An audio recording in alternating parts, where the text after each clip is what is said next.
Kodiak, bear kills father and son. Fisherman, July 28, 2025. The morning of July 25, 2025, began with the kind of crystalline clarity that only exists in the Alaskan wilderness, where the air carries the scent of kelp and glacier melt, and the horizon stretches unbroken between sea and sky. Michael David Harris stood on the deck of the 42-foot fishing vessel, Sarah's Dream, named after his late wife, watching his 15-year-old son, Jacob, manipulate the controls of the fish finder with the focused intensity that reminded him so much of Sarah when she was concentrating on her watercolor paintings. The boy had inherited his mother's artistic precision, but applied it to the technical world of marine electronics and fishing gear, a combination that made Michael's chest tighten with both pride and an ache of loss that never quite faded. "Dad, look at this," Jacob called, his voice carrying that particular excitement that only teenagers could muster at 6:30 in the morning. The screen showing a massive school about 200 yards northeast of that point. He gestured toward a rocky outcropping that jutted from the coastline like a giant's finger, dark and imposing against the pale morning sky.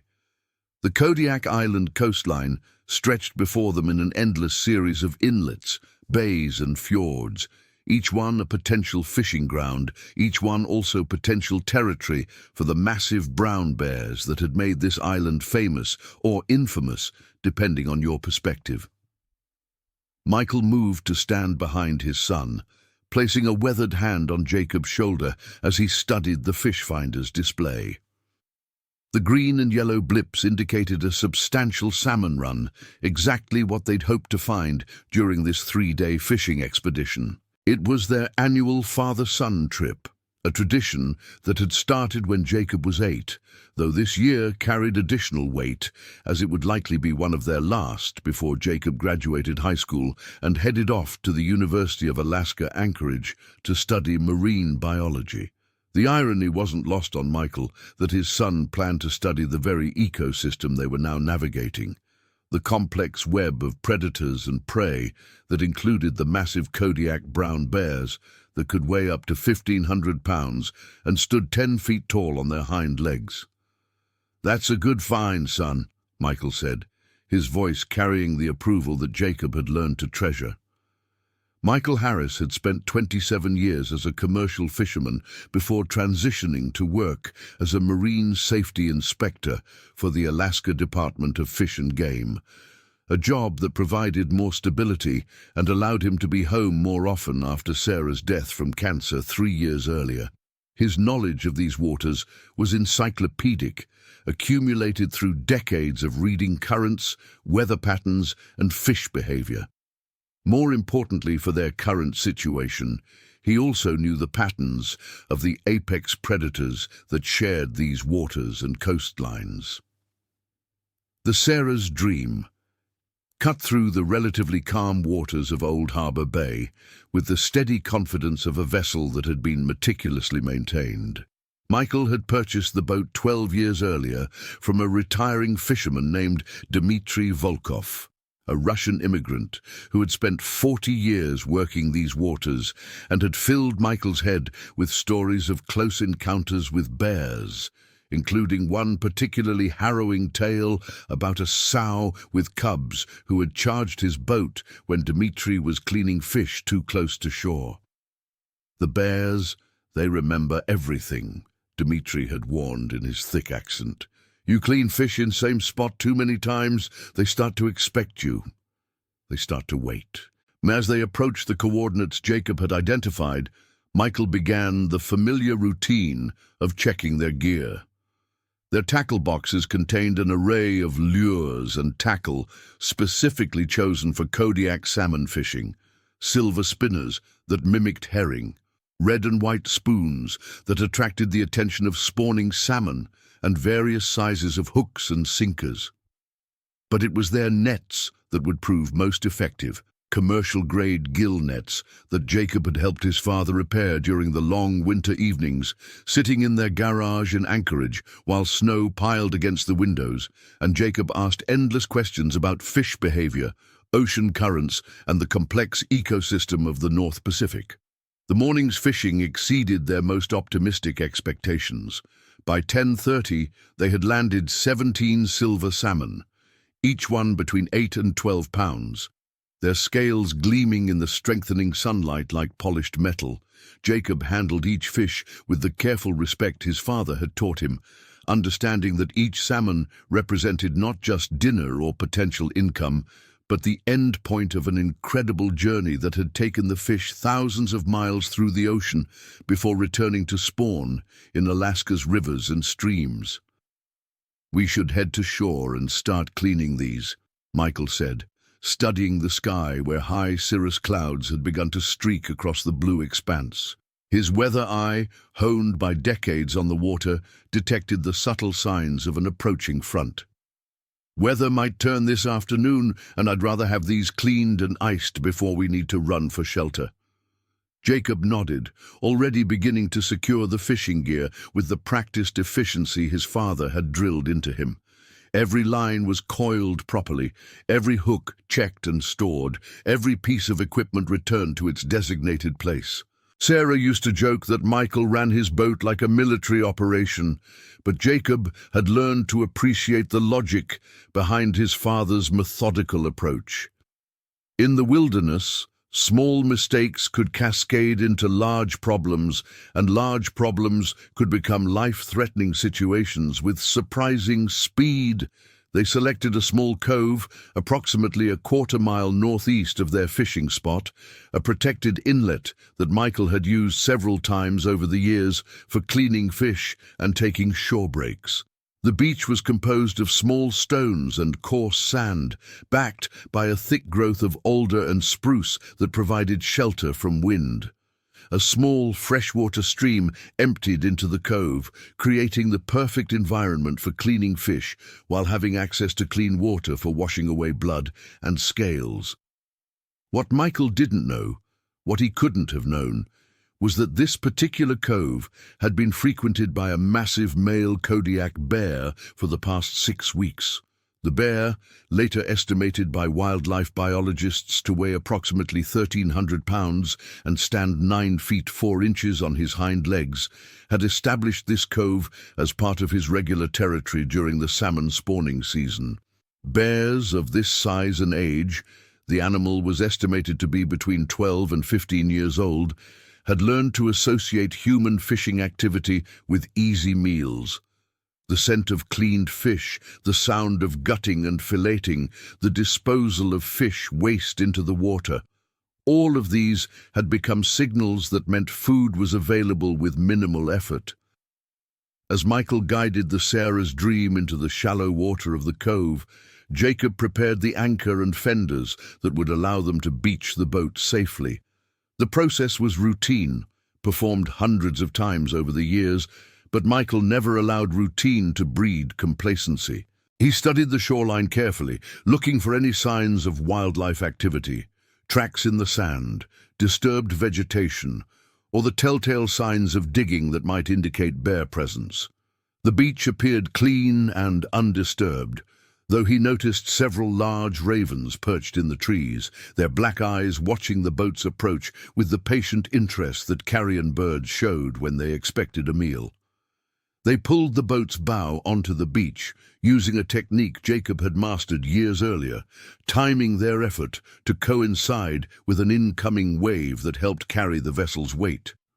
Within minutes, they had the boat secured and their fish cleaning station established on a flat section of beach about 20 feet from the water's edge.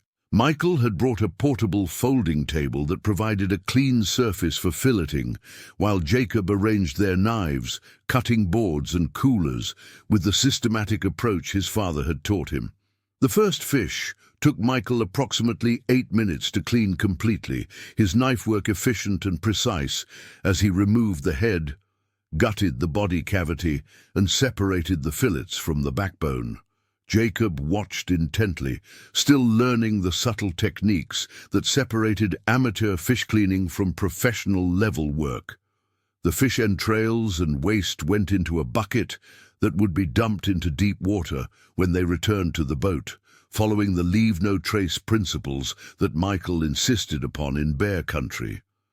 By noon they had cleaned 11 of the 17 salmon, their coolers already heavy with ice and fresh fillies. The work was messy but satisfying, the kind of physical labor that connected them directly to their food source in a way that most people never experienced. Jacob's hands were stained with fish blood and scales. His clothing splattered despite the apron he wore, but his face showed the contentment that came from mastering a skill that his ancestors had practiced for thousands of years. "Want to take a break and eat lunch?" Michael asked, wiping his knife clean on a towel. "We can finish the rest after we eat." Jacob nodded enthusiastically. The morning's work had built up a substantial appetite, and Sarah had packed them sandwiches and thermoses of coffee before they left Anchorage. They found a comfortable spot on a piece of driftwood that had been bleached white by years of sun and salt spray, looking out over the water while eating turkey sandwiches and drinking coffee that tasted better than any restaurant brew Jacob had ever experienced. It was during this peaceful lunch that they first heard the sound that would later be identified as the bear moving through the dense alder growth behind the beach. At the time, it seemed like nothing more than the normal sounds of the forest. Branches rustling, the occasional crack of dead wood, the kind of ambient noise that was constant in any wooded environment. Michael's trained ear identified the sounds as potentially being caused by wildlife, but bears made noise when they moved through heavy vegetation, and the sounds seemed to be moving parallel to the beach rather than approaching directly. "Think that's a bear?" Jacob asked, his voice carrying more curiosity than concern. Michael listened carefully for several seconds before shrugging. "Could be. Could also be wind in the trees, or ravens moving around. Bears make a lot more noise than people think when they're just moving through their territory."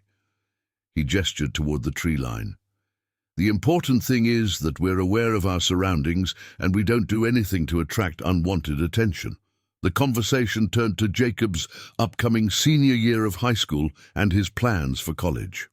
Michael found himself torn between pride in his son's ambitions and sadness at the thought of Jacob leaving home.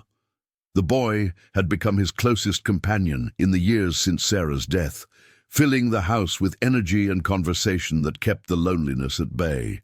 Their fishing trips had evolved from simple recreational outings to intensive learning experiences where Michael passed along not just fishing techniques, but life skills, self-reliance, respect for nature, the ability to stay calm under pressure, and the importance of preparation and attention to detail. After lunch, they returned to their fish cleaning station with the relaxed efficiency of a well-practiced team. The remaining 6 salmon would take approximately an hour to process, after which they planned to explore the coastline for another fishing spot or simply return home with their successful catch. The afternoon sun had grown warmer, and the high clouds Michael had noticed earlier were beginning to thicken, suggesting that weather might indeed be moving in from the west. It was at exactly 1:47 p.m., according to Jacob's GPS watch, that they first saw the bear. The animal emerged from the tree line approximately 60 yards to their left, moving with the deceptively casual gait that characterized Kodiak brown bears when they weren't actively hunting or being territorial. At first glance, he appeared almost dog-like in his movements, his massive head swinging back and forth as he tested the air currents for scent information. But there was nothing dog-like about his size. Even at a distance, his massive bulk was immediately apparent, his shoulder height approaching 4 feet, even when walking on all fours. Michael's response was immediate and practiced.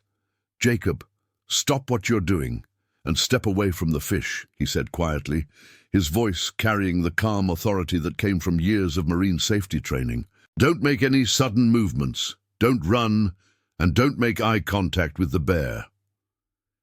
Jacob's hands trembled slightly as he set down his filleting knife, but he followed his father's instructions precisely. Years of fishing in bear country had included regular discussions about bear encounters, and Jacob knew the protocols. Make yourself appear large, speak in calm tones, back away slowly, and never turn your back on a bear or run unless absolutely necessary as a last resort. The bear had stopped moving and was now standing completely still, his massive head oriented directly toward their position. From 60 yards, they could see the distinctive dished face that marked him as a brown bear rather than a black bear, as well as the prominent shoulder hump that indicated enormous muscle mass built for digging and grappling. His coat was a rich brown color with lighter tips on the guard hairs, and even from their distance, they could see the powerful muscles moving beneath his fur as he shifted position to better catch their scent. "He's definitely smelled the fish," Michael said quietly, his mind rapidly calculating their options. The boat was 20 feet behind them, but launching it would require several minutes of work that would leave them vulnerable. The tree line was closer, but bears could climb trees and run much faster than humans through forest terrain. Their best option was to follow standard bear encounter protocols, avoid sudden movements, appear non-threatening but not submissive, and try to give the bear access to what it wanted, the fish, while they retreated to safety. For several long seconds, bear and humans maintained their standoff, each party evaluating the other across the expanse of beach. The bear's body language was alert, but not yet aggressive, his ears forward and his head high as he processed the complex array of scents that included not just fish, but humans, boat fuel, and the various other odors that accompanied human activity. This was a critical moment in bear behavior, wildlife experts would later explain, when the animal was deciding whether the humans represented a threat, competition, or something to be ignored. The decision point came when a gust of wind shifted direction, carrying the strong scent of freshly cleaned fish directly to the bear's position. The change in his demeanor was immediate and unmistakable. His ears moved forward, his head lowered slightly, and he began moving toward their position with the purposeful stride of an animal that had made a decision. "We need to back toward the boat," Michael said, his voice still calm but carrying increased urgency. "Keep your eyes on him, but don't stare. Move slowly and steadily." They began their retreat step by careful step, while the bear continued his approach. The animal's movement was steady but not yet a charge, more like a confident walk towards something he had determined belonged to him. Wildlife behaviorists would later note that this was typical behavior for a large dominant male who had learned to associate human fishing activity with easy meals, but at the time, Michael and Jacob could only focus on the immediate reality of 1,300 pounds of muscle and bone moving in their direction with clear intent. The bear covered the 60 yards between his initial position and their fish cleaning station in less than 2 minutes, his powerful legs eating up the distance with surprising speed for such a massive animal. When he reached their cleaning station, he stopped to investigate, his enormous head moving over the fish remains, the cleaning table and the bucket of fish waste, with the thoroughness of a forensic investigator. His nose, sensitive enough to detect scents across miles of wilderness, was gathering detailed information about the humans, their activities, and the potential for additional food sources. Michael and Jacob had managed to back up approximately 15 feet toward their boat, when the bear finished his investigation of the cleaning station and raised his head to look directly at them. The eye contact was brief but unmistakable, and both humans felt the primitive chill that came from being evaluated as potential prey by an apex predator. The bear's eyes were small and dark, but they conveyed an intelligence that was simultaneously reassuring and terrifying. This was not a mindless eating machine, but a thinking animal capable of complex decision-making and strategic planning. "He's trying to figure out if we're a threat," Michael whispered to Jacob. "Keep backing up, but if he charges, hit the ground and protect your neck and head." The bear made his decision with the sudden finality that characterized all his actions. Instead of charging directly at the humans, he moved to position himself between them and their boat, effectively cutting off their primary escape route. It was a tactical move that demonstrated sophisticated understanding of the situation, the kind of strategic thinking that made Kodiak brown bears such formidable predators. With the boat route blocked, Michael reassessed their options. The tree line was now their closest refuge, approximately 30 feet away. But bears could climb trees and were faster than humans through forest terrain. Their emergency flare gun was in the boat, along with their radio and first aid kit. They carried no weapons, following the philosophy that proper bear awareness and behavior were more effective than firearms in most encounter situations. The bear began moving toward them again, but this time his body language had changed subtly. His head was lower, his ears slightly back, and his movement had acquired the focused intensity of a predator closing distance on prey. Michael recognized the signs from his marine safety training and wildlife education courses, and his blood ran cold as he realized they were no longer dealing with a curious bear investigating a food source, but a bear that had categorized them as either competition for resources or potential threats to be neutralized. "Jacob, when I say run, we sprint for the trees," Michael said, his voice barely audible. "Don't look back, don't wait for me, just get to the biggest tree you can find and get as high as possible." The final charge came with explosive suddenness. One moment the bear was walking purposefully in their direction, and the next he was covering the remaining distance between them at a speed that seemed impossible for such a massive animal. Bears could run up to 35 miles per hour, faster than any human, and this bear was motivated by territorial instincts and food competition that had been refined by millions of years of evolution. "Run!" Michael shouted, pushing Jacob toward the tree line while simultaneously moving to place himself between his son and the charging bear.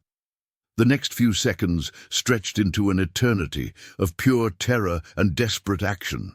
Jacob sprinted toward the trees, with the speed born of absolute panic, his young legs carrying him across the beach surface with desperate efficiency. Behind him, he could hear the thunderous sound of the bear's paws hitting the ground, each impact like a bass drum in the terrible symphony of the attack. Michael's heroic attempt to shield his son lasted exactly 4 seconds. The bear struck him with the force of a small car traveling at highway speed. 1,300 pounds of muscle and bone and predatory instinct focused into a single devastating impact. The sound of the collision, bone snapping, air being driven from lungs, the wet sound of claws penetrating flesh, would haunt Jacob's nightmares for the rest of his life. Jacob reached the tree line and scrambled up a large spruce tree with the desperate agility of panic, his hands and feet finding purchase on bark and branches as he climbed higher than he had ever climbed before. From his perch 15 feet above the ground, he could see the beach where his father lay motionless and the massive bear that stood over him like a victorious gladiator. The bear's attack on Michael had been swift and devastating, driven by instincts that prioritized neutralizing threats with maximum efficiency. But now, with the immediate threat eliminated, the animal's behavior shifted back toward the food motivation that had originally brought him to the cove. He moved back to the fish cleaning station, his massive jaws and teeth making quick work of the remaining salmon, while Jacob watched in horrified silence from his tree. What happened next would be debated by wildlife experts and investigated by multiple agencies, but from Jacob's perspective, it was simply the longest 43 minutes of his life. The bear fed methodically on the fish, occasionally glancing toward the tree where Jacob was hiding, but showing no immediate interest in pursuing the remaining human. Bears were opportunistic feeders, and with access to easily obtained fish, there was no evolutionary advantage to expending energy on a difficult-to-reach prey item. Jacob used those 43 minutes to process the impossible reality of his situation. His father was dead, killed before his eyes by a predator that now controlled the beach and their only means of escape. His cell phone had no signal in the remote cove. Their marine radio was on the boat that he couldn't reach, and their planned return to anchorage wasn't expected until the following evening. He was alone in bear country with no survival gear, no food, no water beyond what he might be able to obtain from the stream, and no way to signal for help. The psychological impact of watching his father die would later require years of therapy to process. But in the immediate aftermath, Jacob's mind focused on the practical requirements of survival. He had grown up hearing stories of wilderness survival, had been trained by his father in basic emergency procedures, and had absorbed years of information about Alaska's wilderness through their fishing expeditions and his father's work with the Department of Fish and Game. When the bear finally finished feeding and moved back into the forest, Jacob waited an additional 20 minutes before climbing down from his tree. The beach looked like a crime scene from a horror movie, with blood soaked into the sand and gravel, scattered fishing gear, and his father's body lying motionless near the overturned cleaning table. Jacob's first instinct was to run to his father, but his training overruled his emotions. First, he needed to ensure the bear had actually left the area and wasn't just resting in the nearby forest. The next several hours tested every survival skill Jacob had ever learned or imagined. Moving carefully and quietly, he managed to reach the boat and retrieve their emergency radio, flare gun, and first aid kit. His hands shook so badly that it took 3 attempts to operate the radio correctly, but when he finally made contact with the Coast Guard station in Kodiak, his voice carried the peculiar clarity that sometimes accompanies extreme trauma. "Mayday, Mayday. This is Jacob Harris on the fishing vessel Sarah's Dream. We've had a bear attack at coordinates 57.0906 north, 153.3706 west. My father is dead. I'm alone and need immediate rescue. Over." The Coast Guard response was swift and professional, but it would take nearly 2 hours for the rescue helicopter to reach their remote location. Jacob spent those 2 hours in a state of hypervigilant terror, constantly scanning the tree line for any sign of the bear's return while trying to provide what assistance he could to his father. Medical training told him that Michael was beyond help, but emotional need required him to check for pulse, breathing, any sign of life that might justify hope. The bear had been thorough in his attack. Michael Harris died from massive trauma to his chest and abdomen, with multiple fractures and internal injuries that would have been fatal even in a fully equipped hospital. The coroner would later determine that death had been nearly instantaneous, a small mercy that Jacob would cling to in the difficult months ahead.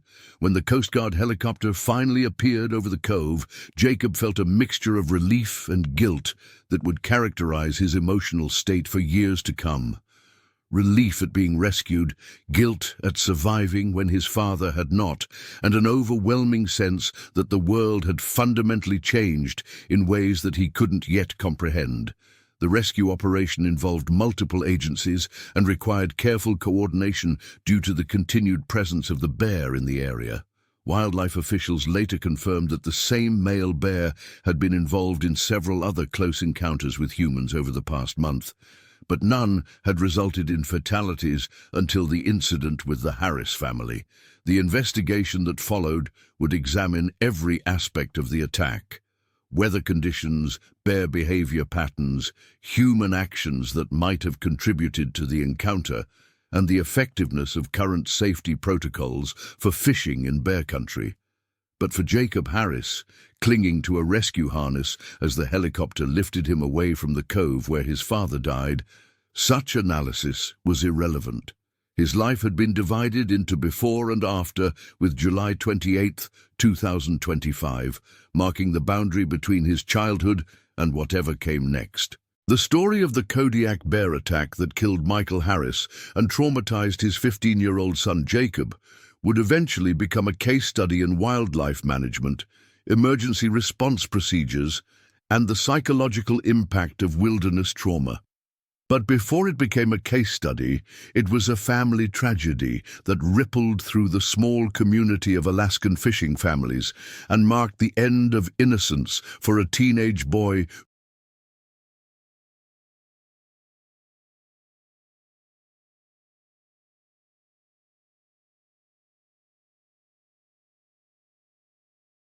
who had learned to love the wilderness from his father, only to have that wilderness take his father's life in the most brutal way imaginable. The bear, meanwhile, continued to live in the same territory, following the same patterns that had governed his behavior for over a decade. Wildlife officials would later make the difficult decision to track and eliminate the animal, not out of revenge, but out of recognition that a bear who had killed a human represented an ongoing threat to others who might visit the same waters for the same purpose that had brought the Harris family to that remote cove on what had begun as a perfect morning for fishing. The Coast Guard helicopter HH-60 Jayhawk arrived at the coordinates Jacob had provided at exactly 4:23 p.m., piloted by Lieutenant Commander Sarah Chen, a 28-year veteran of Alaskan rescue operations who had seen every type of wilderness emergency imaginable. Chen's crew included aviation survival technician First Class Marcus Rodriguez, flight mechanic Petty Officer Second Class David Kim, and rescue swimmer aviation survival technician Second Class Jennifer Walsh. Walsh would later describe the scene below as one of the most disturbing she had encountered in 12 years of rescue operations. From the helicopter's perspective, the small cove looked deceptively peaceful. The Sarah's Dream sat partially beached with her bow on the sand, exactly as Jacob and his father had left her hours earlier.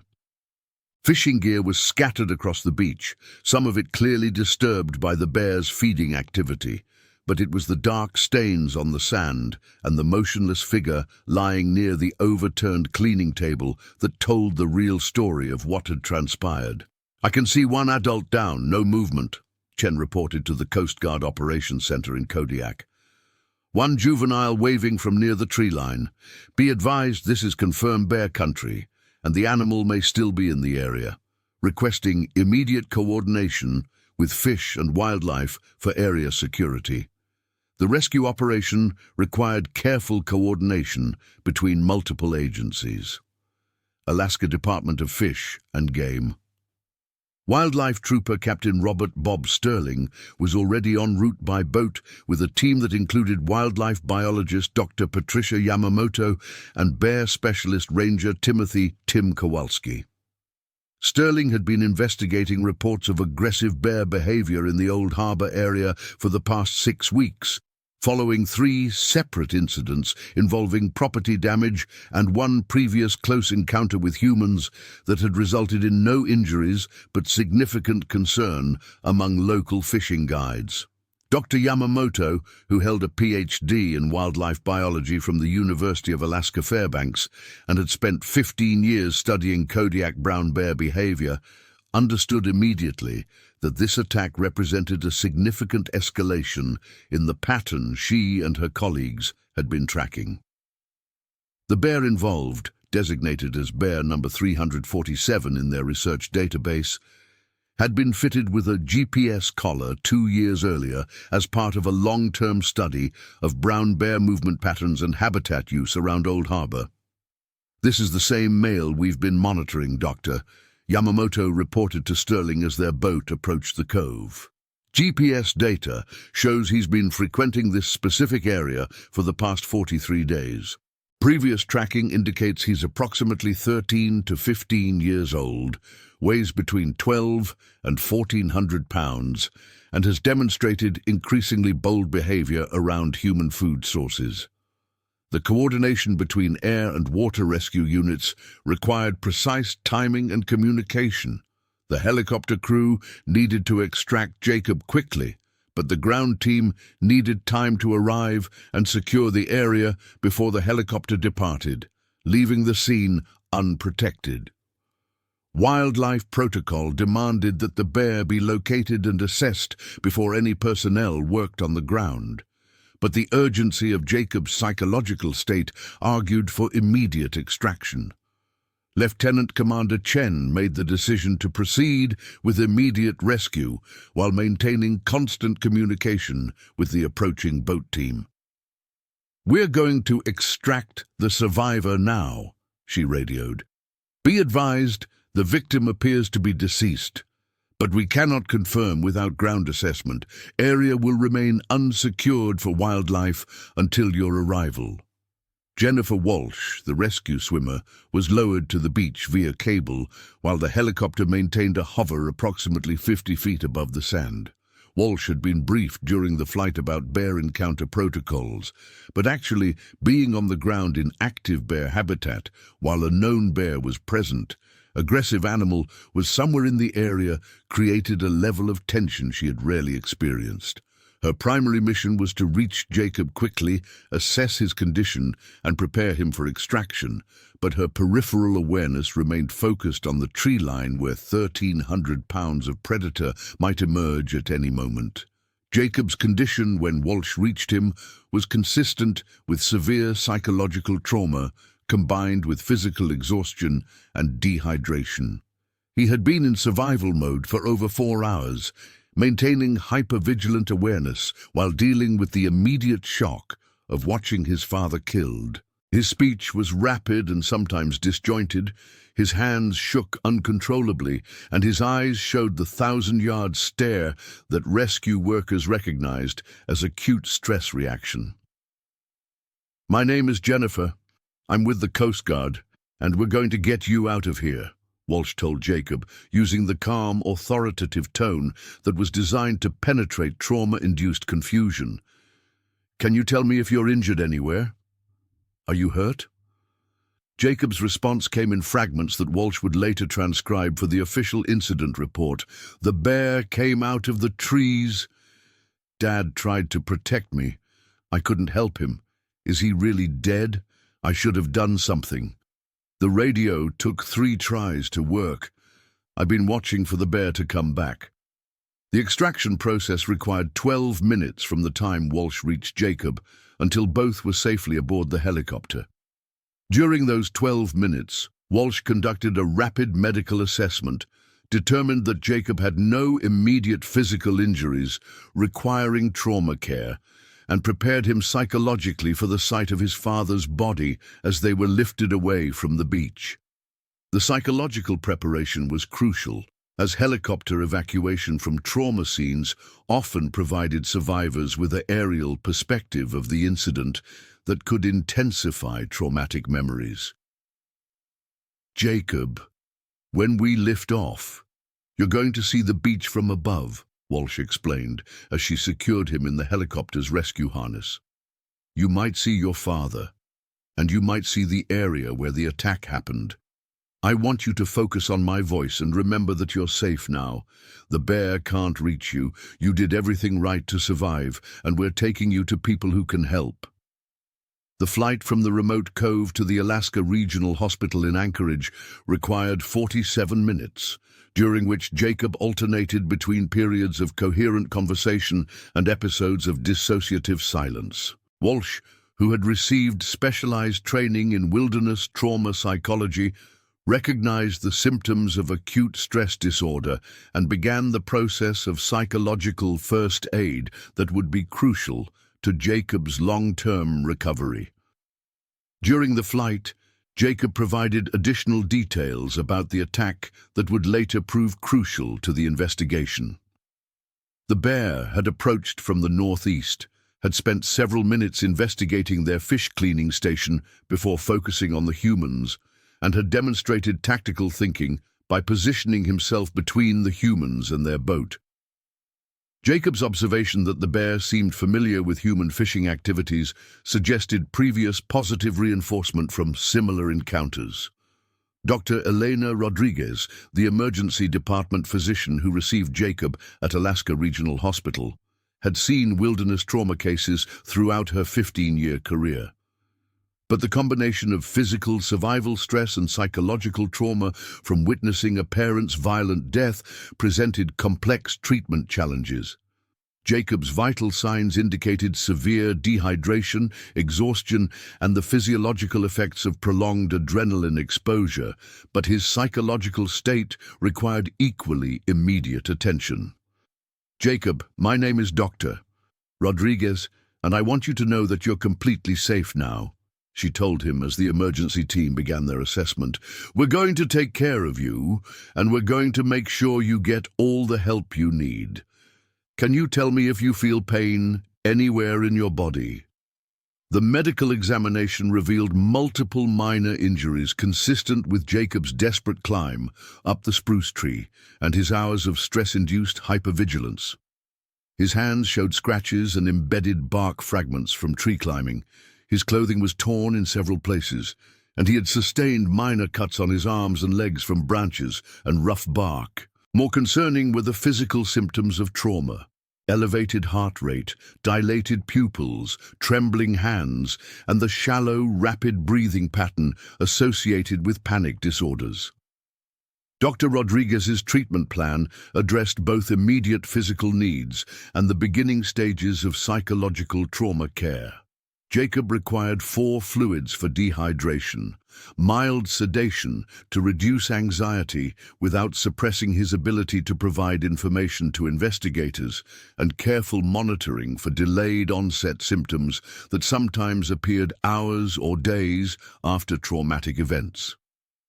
The hospital's social work team was immediately contacted to begin coordination with Jacob's extended family and to ensure that appropriate psychological support would be available during his recovery.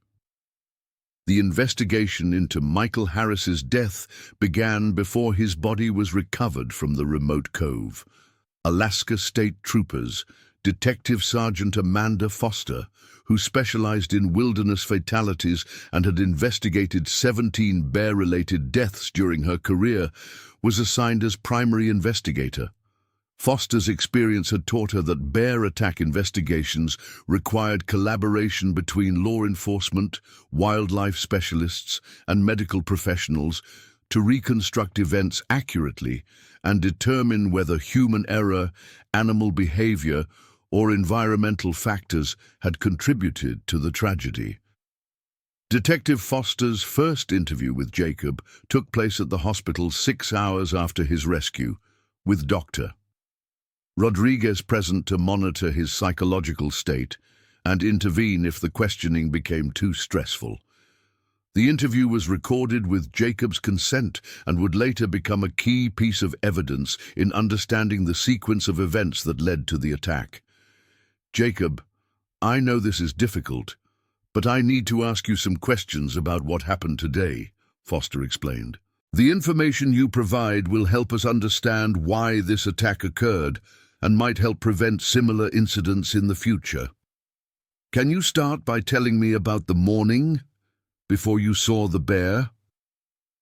Jacob's account, delivered in a voice that remained steady despite occasional trembling, provided crucial details about the family's fishing activities, their choice of location, and their fish cleaning procedures. His description of his father's reaction when the bear first appeared demonstrated that Michael Harris had followed established protocols for bear encounters, suggesting that the attack was not the result of human error or provocative behavior. "Dad saw the bear first and told me to step away from the fish," Jacob reported. "He said, 'Don't make sudden movements, don't run, and don't make eye contact.' We started backing toward the boat, but the bear moved to block us. Dad said if the bear charged, I should hit the ground and protect my neck and head. But then he told me to run for the trees when the bear actually attacked." Foster's questions focused on specific details that would help wildlife specialists understand the bear's behavior and motivation. The timing of the attack, the bear's body language before charging, and the animal's actions after killing Michael all provided data points that would be crucial to Dr. Yamamoto's behavioral analysis and the decision-making process about the bear's fate. Meanwhile, the recovery of Michael Harris's body required a carefully coordinated operation involving multiple agencies and specialized equipment. Wildlife Trooper Captain Sterling's team had reached the cove approximately 30 minutes after the helicopter extraction, but their initial assessment confirmed Dr.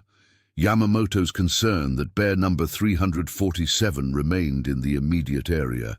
Fresh tracks and scat indicated the animal had returned to the beach after the helicopter departed, likely drawn by residual scents from the fish cleaning activities. The recovery operation required the establishment of a secure perimeter around the beach, while search teams located and monitored the bear's position. Alaska Department of Fish and Game deployed a specialized wildlife response team equipped with non-lethal deterrents, tranquilizer equipment, and lethal backup weapons if the situation escalated. The team included bear specialist Ranger Kowalski, who had previous experience with bear number 347 and understood the animal's behavioral patterns. "This bear has demonstrated escalating boldness over the past 6 weeks, Kowalski reported to the incident commander. GPS collar data shows he's been frequenting areas with human activity, and witness reports indicate he's approached occupied campsites on 3 separate occasions.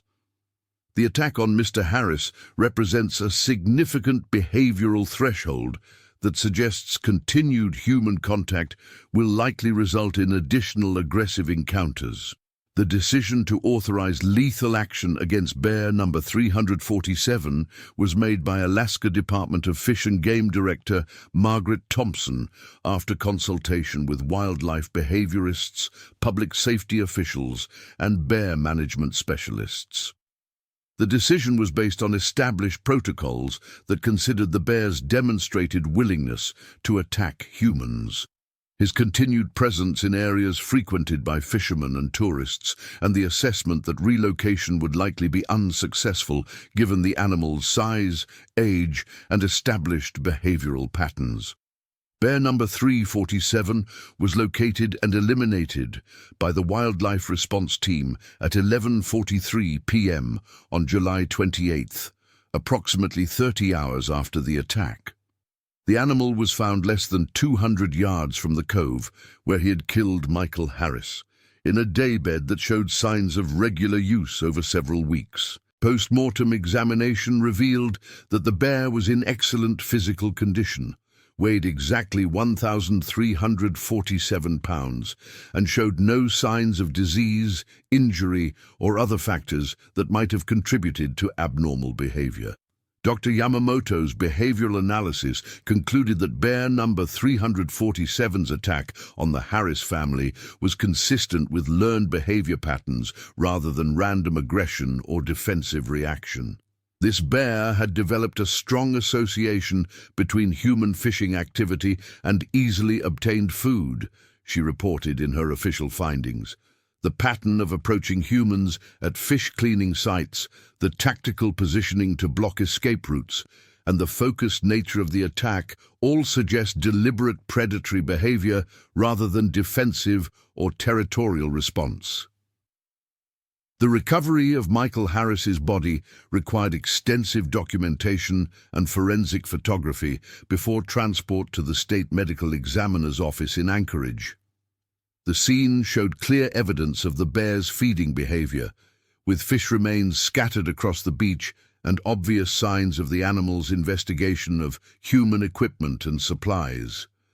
Blood evidence patterns confirmed Jacob's account of the attack sequence and supported the conclusion that Michael's death had been rapid and likely involved minimal suffering.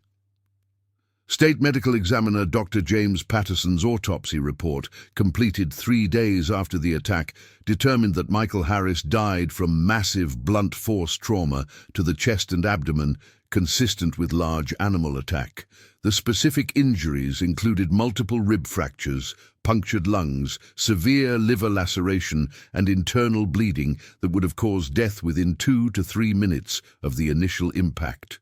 Dr. Patterson's findings confirmed that Michael's heroic attempt to protect his son had likely prevented Jacob from suffering the same fate. The psychological impact of his father's death and his own traumatic survival experience required intensive intervention from Alaska Regional Hospital's trauma psychology team. Dr. Lisa Chen, a clinical psychologist specializing in wilderness trauma and post-traumatic stress disorder, began working with Jacob within 24 hours of his rescue. Dr. Chen's assessment indicated that Jacob was experiencing acute stress disorder with symptoms that included intrusive memories, hypervigilance, emotional numbing, and survivor guilt. Jacob is demonstrating classic symptoms of someone who has experienced life-threatening trauma while witnessing the violent death of a loved one, Dr. Chen explained to Jacob's aunt, Rebecca Harris, who had flown from Seattle to provide family support.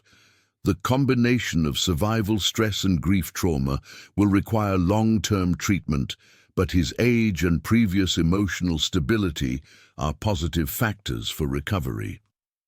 Jacob's treatment plan included both individual therapy sessions focused on trauma processing and group therapy with other wilderness trauma survivors. The hospital's social work team coordinated with his school district to arrange for homebound education during his initial recovery period and worked with his extended family to ensure appropriate support systems would be available when he was released from medical care. The media coverage of the Kodiak bear attack began within hours of Jacob's rescue and quickly escalated into national news coverage that would continue for several weeks. Local Anchorage television stations KTUU and KTVA both sent crews to Old Harbor and began broadcasting regular updates about the investigation, the bear management response, and Jacob's condition. The story was picked up by national networks within 24 hours, with CNN, Fox News, and NBC all featuring segments about the attack. Alaska Public Radio reporter Jennifer Schmidt, who specialized in wilderness and wildlife coverage, provided some of the most comprehensive and accurate reporting about the incident. Schmidt's coverage included interviews with Dr. Yamamoto about bear behavior, discussions with local fishing guides about safety protocols, and analysis of Alaska's bear management policies. Her reporting helped educate the public about the complex factors that contributed to human-bear conflicts while avoiding the sensationalism that characterized some national media coverage. This tragedy highlights the inherent risks of recreating in Alaska's wilderness areas, Schmidt reported. While bear attacks remain statistically rare, the increasing popularity of fishing and camping in brown bear habitat creates more opportunities for dangerous encounters. The key question for wildlife managers is how to balance public access to these incredible natural areas with the safety requirements of both humans and bears. The social media response to the attack included both supportive messages for Jacob and his family and controversial debates about wilderness recreation, weapon carry policies, and bear management strategies. A Facebook group called Justice for Michael Harris attracted over 15,000 members within a week, with discussions ranging from memorial donations to heated arguments about hunting policies and wilderness access rights. Jacob's school, West Anchorage High School, organized a memorial service for Michael Harris that was attended by over 400 people, including commercial fishermen, fish and game employees, Coast Guard personnel involved in the rescue, and wildlife specialists who had worked on the investigation. Principal Margaret Stevenson spoke about Michael's involvement in the school's marine science program and his contributions to wilderness safety education. Michael Harris was more than Jacob's father, Principal Stevenson told the assembled crowd. He was a mentor to many young people interested in marine careers, a voice for responsible wilderness recreation, and an example of how to pursue your passion for the outdoors while respecting the power and danger of Alaska's wild places. His death is a tremendous loss to our entire community. The legal implications of the bear attack extended beyond the immediate investigation and included questions about liability, insurance coverage, and potential civil litigation. Michael Harris's life insurance policy included wilderness recreation coverage, but the specific circumstances of his death required extensive documentation and investigation before benefits could be processed. Jacob's status as a minor survivor required appointment of a legal guardian and coordination between multiple state agencies responsible for child welfare. Attorney David Goldberg, who specialized in wilderness recreation law and represented the Harris family's interests, worked with insurance companies and state agencies to ensure that Jacob's immediate needs were met while longer-term financial planning was developed. The complexity of Alaska's wilderness liability laws, combined with the involvement of multiple government agencies in the rescue and investigation, created legal challenges that required several months to resolve. Cases like this highlight the unique legal challenges that arise when tragedies occur in Alaska's remote wilderness areas, Goldberg explained. There are questions about agency responsibilities, insurance coverage, and the legal status of miners who survive traumatic events far from normal support systems.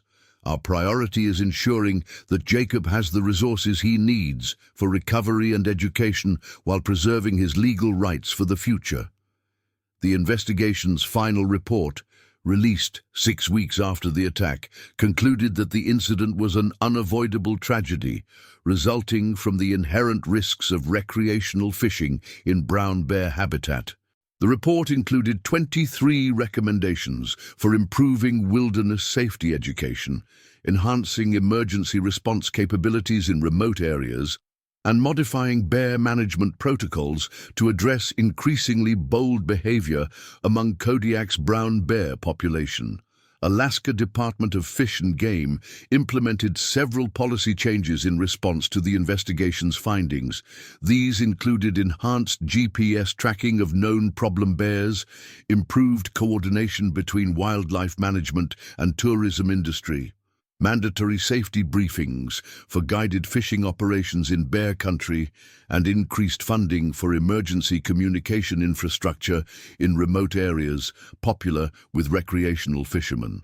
Dr. Yamamoto's research team used data from bear number 347's GPS collar to conduct a comprehensive analysis of the animal's movement patterns and habitat use in the weeks leading up to the attack. The analysis revealed that the bear had systematically investigated human activity sites throughout the Old Harbor area, spending increasing amounts of time near popular fishing locations and demonstrating learned behavior that associated human presence with food availability. Bear number 347's GPS data shows a clear pattern of behavioral conditioning that developed over several months, Dr. Yamamoto reported in the journal Wildlife Management Quarterly.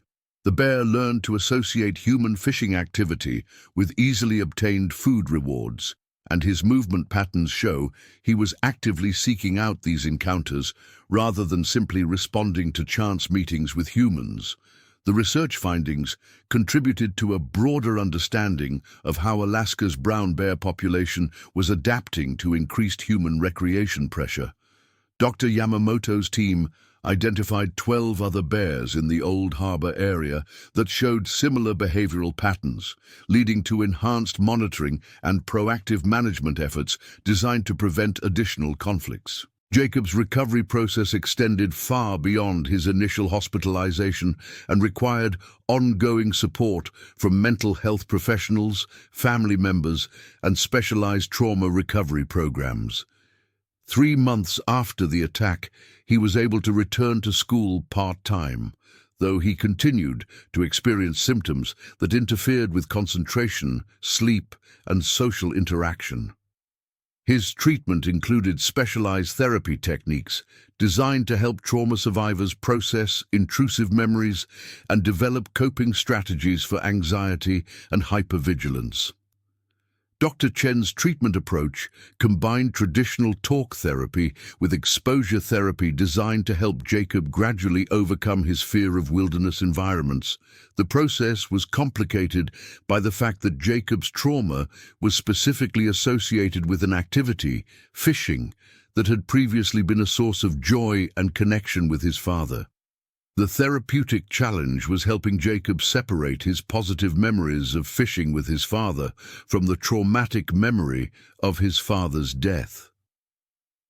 Jacob is dealing with a complex form of grief that combines normal bereavement with trauma-related symptoms, Dr.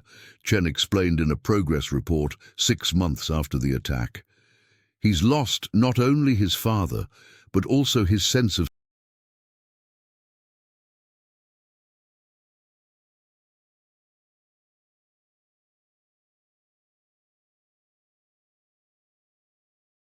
safety in environments that were previously associated with positive experiences.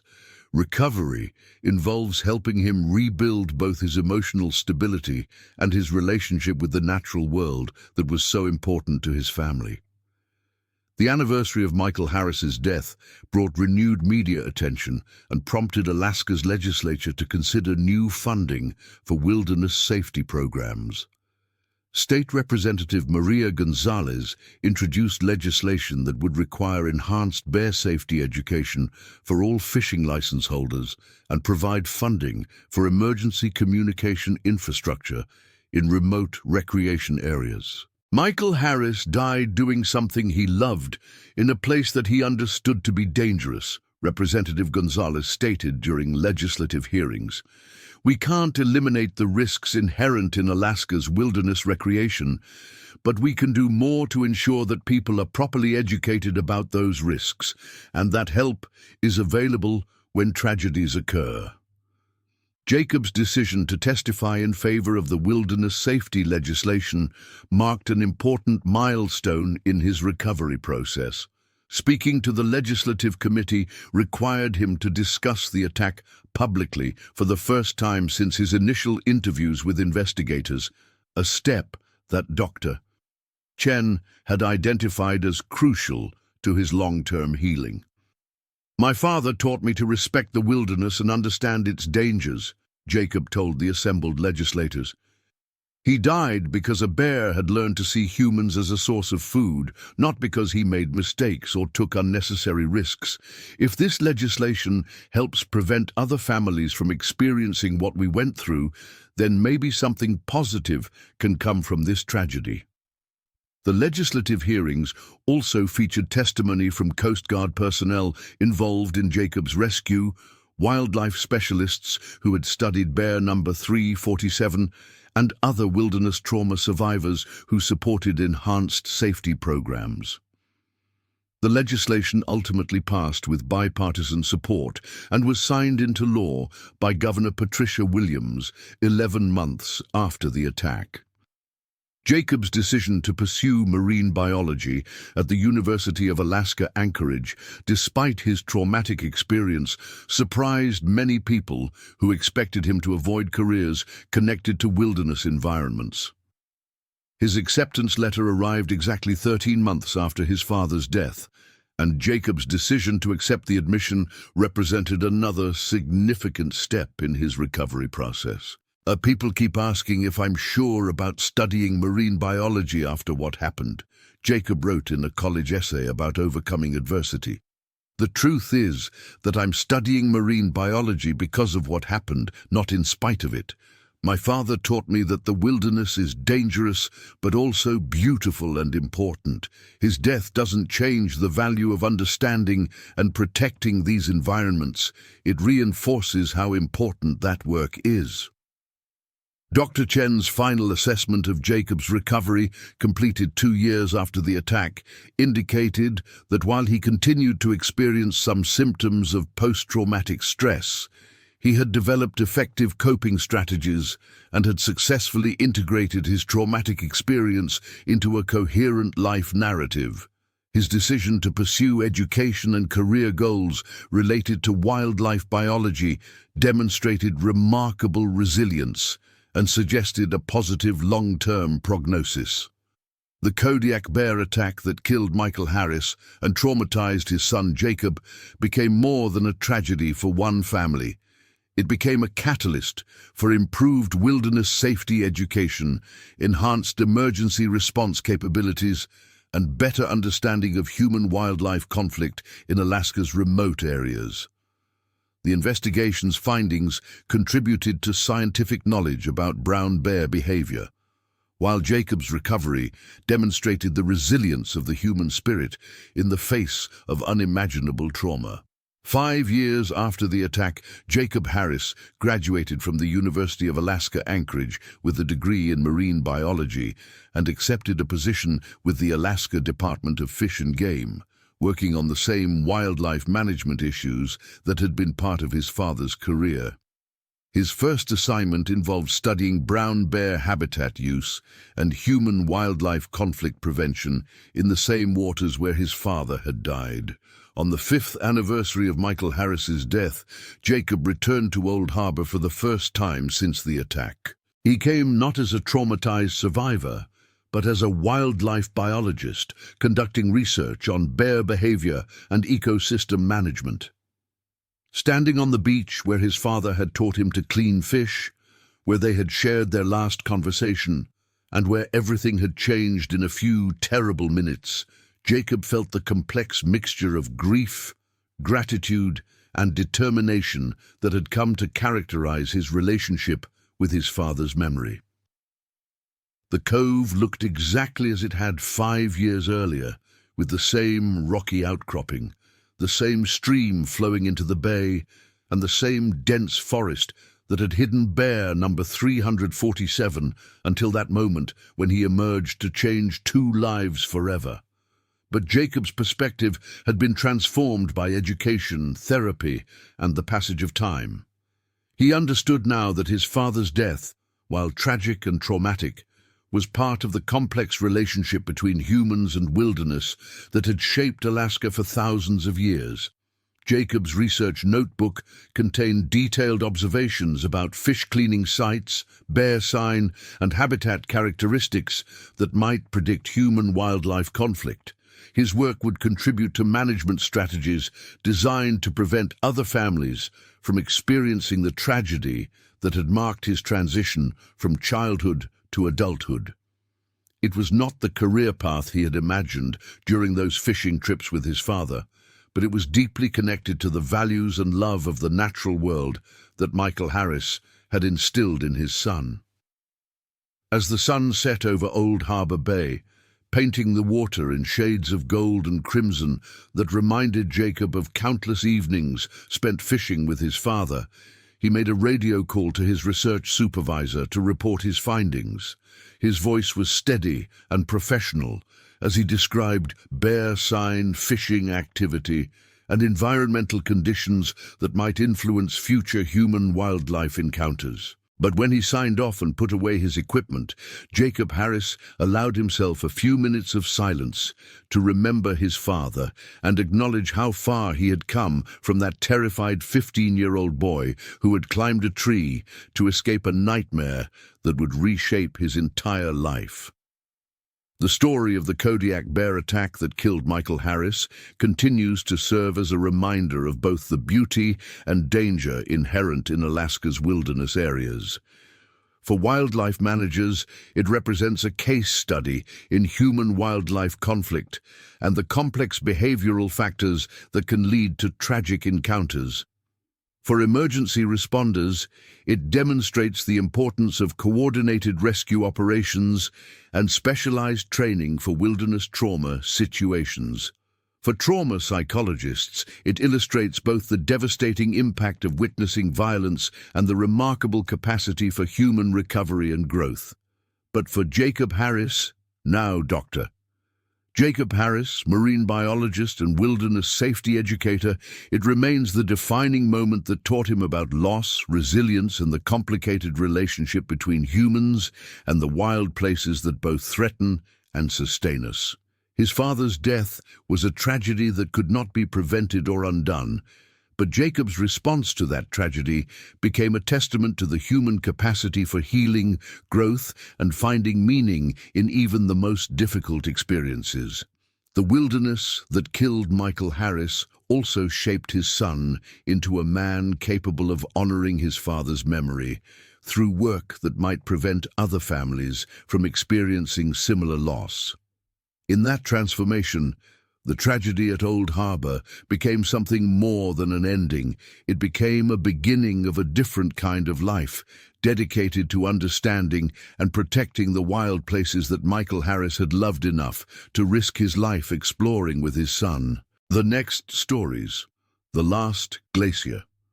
The August wind carried death across the Greenlandic ice sheet, though Christopher Lowe couldn't know this as he adjusted his pack straps and surveyed the 7 tourists who had entrusted their lives to his expertise. At 35, Chris had guided more than 200 expeditions across the Arctic wilderness, but something about this particular group made his weathered hands tremble as he checked his satellite communicator for the 3rd time that morning. "Magnificent, isn't it?" called Dr. Margaret Thornfield, a retired geology professor from Edinburgh whose white hair whipped like silver flags in the wind. At 68, she was the eldest of the group, her enthusiasm for glacial formations undimmed by age. She stood at the edge of the Kangerlussuaq ice field, her expensive Gore-Tex jacket brilliant orange against the endless white expanse. "I've studied glacial formations for 40 years, but seeing this in person, it's like standing at the edge of creation itself." Chris nodded, forcing a smile as he mentally catalogued the group for the 100th time since they'd assembled at the Kangerlussuaq International Airport 3 days earlier. Besides Dr. Thornfield, there was her research assistant, Elena Vasquez, a 26-year-old doctoral candidate from Barcelona whose dark eyes held the same fierce intelligence as her mentor. Elena's specialty was climate change documentation, and she'd already filled 2 memory cards with photographs of the retreating ice formations. The Pemberton family from Ontario represented both his greatest concern and his most lucrative clients. James Pemberton, 42, was a mining executive whose aggressive personality had already clashed with 2 other group members. His wife, Sarah, 39, seemed perpetually anxious, constantly checking on their teenage daughter, Jessica, who at 16 radiated the particular brand of disdain teenagers reserved for family vacations. Jessica's younger brother, Michael, only 14, had spent most of the trip staring at his phone until Chris explained that cellular service ended at the airport. Finally, there was Dr. Yuki Tanaka, a 31-year-old wildlife photographer from Tokyo, whose quiet intensity masked an almost obsessive dedication to capturing the Arctic's most elusive predators. Her equipment alone was worth more than most people's cars, and she'd already expressed frustration that they hadn't encountered any significant wildlife. "The weather report shows clear conditions for the next 6 hours, Chris announced, his voice carrying the authority that came from years of keeping tourists alive in environments that could kill them in minutes. "We'll follow the established route along the Keatut Glacier's eastern edge, staying well clear of any crevasse fields. The round trip should take approximately 4 hours, with a lunch stop at the geothermal springs."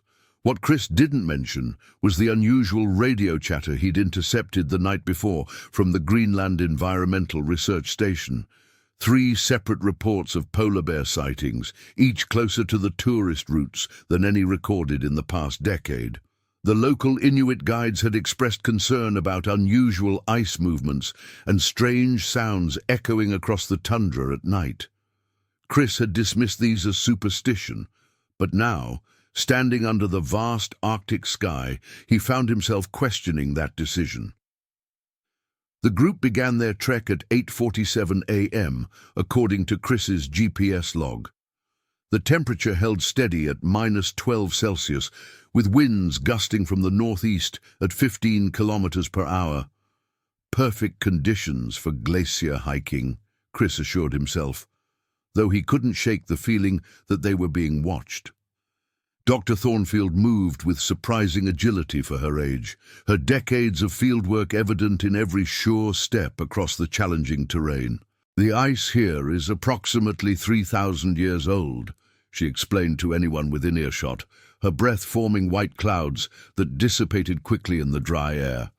"What we're walking on fell as snow when the Roman Empire was still expanding across Europe." Elena documented everything with her camera, stopping frequently to capture the interplay of light and shadow across the glacial surface. "The retreat rate here has accelerated dramatically in the past 5 years," she noted, comparing her photographs to satellite images on her tablet. "These formations we're seeing today will likely be gone within the next decade." James Pemberton proved to be exactly the type of client Chris dreaded. Despite repeated warnings about staying with the group, he constantly pushed ahead, apparently viewing the expedition as some sort of personal challenge. "In my business, you don't succeed by playing it safe," he boasted to anyone who would listen. His mining background had given him confidence in harsh environments, but confidence could be fatal in the Arctic. Sarah Pemberton struggled to keep pace, her expensive but improperly fitted boots causing obvious discomfort. She'd ignored Chris's pre-expedition equipment recommendations, trusting instead in the salesman at an outdoor gear shop in Toronto who'd never set foot on a glacier. Her constant worry about her children created a tension that rippled through the entire group. Jessica Pemberton surprised Chris with her resilience. Despite her initial complaints about the cold and the early morning start, she adapted quickly to the demanding conditions. Her teenage metabolism seemed perfectly suited to the physical demands of glacier trekking, and she began helping her younger brother when he struggled with the uneven ice surface. Michael Pemberton, youngest of the group, initially lagged behind, his smaller frame working harder to cover the same distance. But as the morning progressed, his natural curiosity about the environment overcame his fatigue. He peppered Chris with questions about ice formation, Arctic wildlife, and survival techniques. Dr. Tanaka moved through the landscape like a predator herself, constantly alert for photographic opportunities.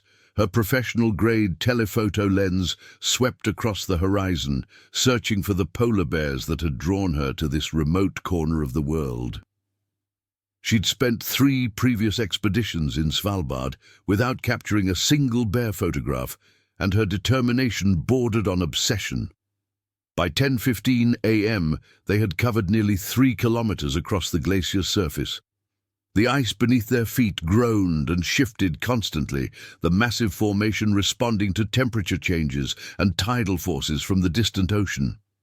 Chris maintained a steady pace, periodically checking his GPS coordinates against the approved route filed with the Kangerlussuaq authorities. The first sign of trouble came at 10:32 a.m., though Chris wouldn't recognize it as such until much later. Dr. Tanaka stopped abruptly, raising her telephoto lens toward a distant ice ridge. "Movement," she whispered, her voice tight with excitement. "Something large, maybe 800 meters northeast." Chris immediately pulled out his binoculars, scanning the area where she pointed. The landscape played tricks on the eyes, shadows and ice formations, creating illusions of movement where none existed. After several minutes of careful observation, he saw nothing but empty tundra and shifting ice. "Probably just thermal distortion," he concluded, though he made a note to monitor that area throughout their trek. Polar bears were excellent at remaining hidden, their white fur providing perfect camouflage against the ice. A full-grown male could weigh more than 600 kilograms and move with surprising speed across terrain that would challenge an experienced human. The group continued their trek, but Chris noticed subtle changes in their behavior. Dr. Tanaka kept her camera ready, constantly scanning the horizon. Eleanor moved closer to her mentor, unconsciously seeking the security of Dr. Thornfield's experience. The Pemberton family clustered together more tightly, their earlier spread formation abandoned in favor of collective security. At 11:18 a.m., They reached the first major waypoint of their expedition, a crystalline ice formation that rose like a cathedral from the glacier's surface. The structure stood nearly 20 meters high, its blue-white walls carved by wind and weather into intricate patterns that seemed to pulse with inner light. "This is why I came, Doctor." Thornfield breathed, her scientific composure cracking slightly in the face of such natural beauty. 40 years of studying glacial formations, and I've never seen anything quite like this. The group spread out to explore the formation, though Chris kept them within a 30-meter radius. Sarah Pemberton finally smiled for the first time all morning as she watched her children's wonder at the towering ice sculpture. Jessica and Michael worked together to build a small snowman at the formation's base, their earlier sibling rivalry forgotten in the face of shared adventure. Eleanor and Dr. Thornfield examined the ice layers with professional interest, identifying different historical periods preserved in the glacier's frozen memory. This darker band would be from the volcanic eruption in Iceland in 1783, Dr. Thornfield explained, pointing to a thin grey line in the ice.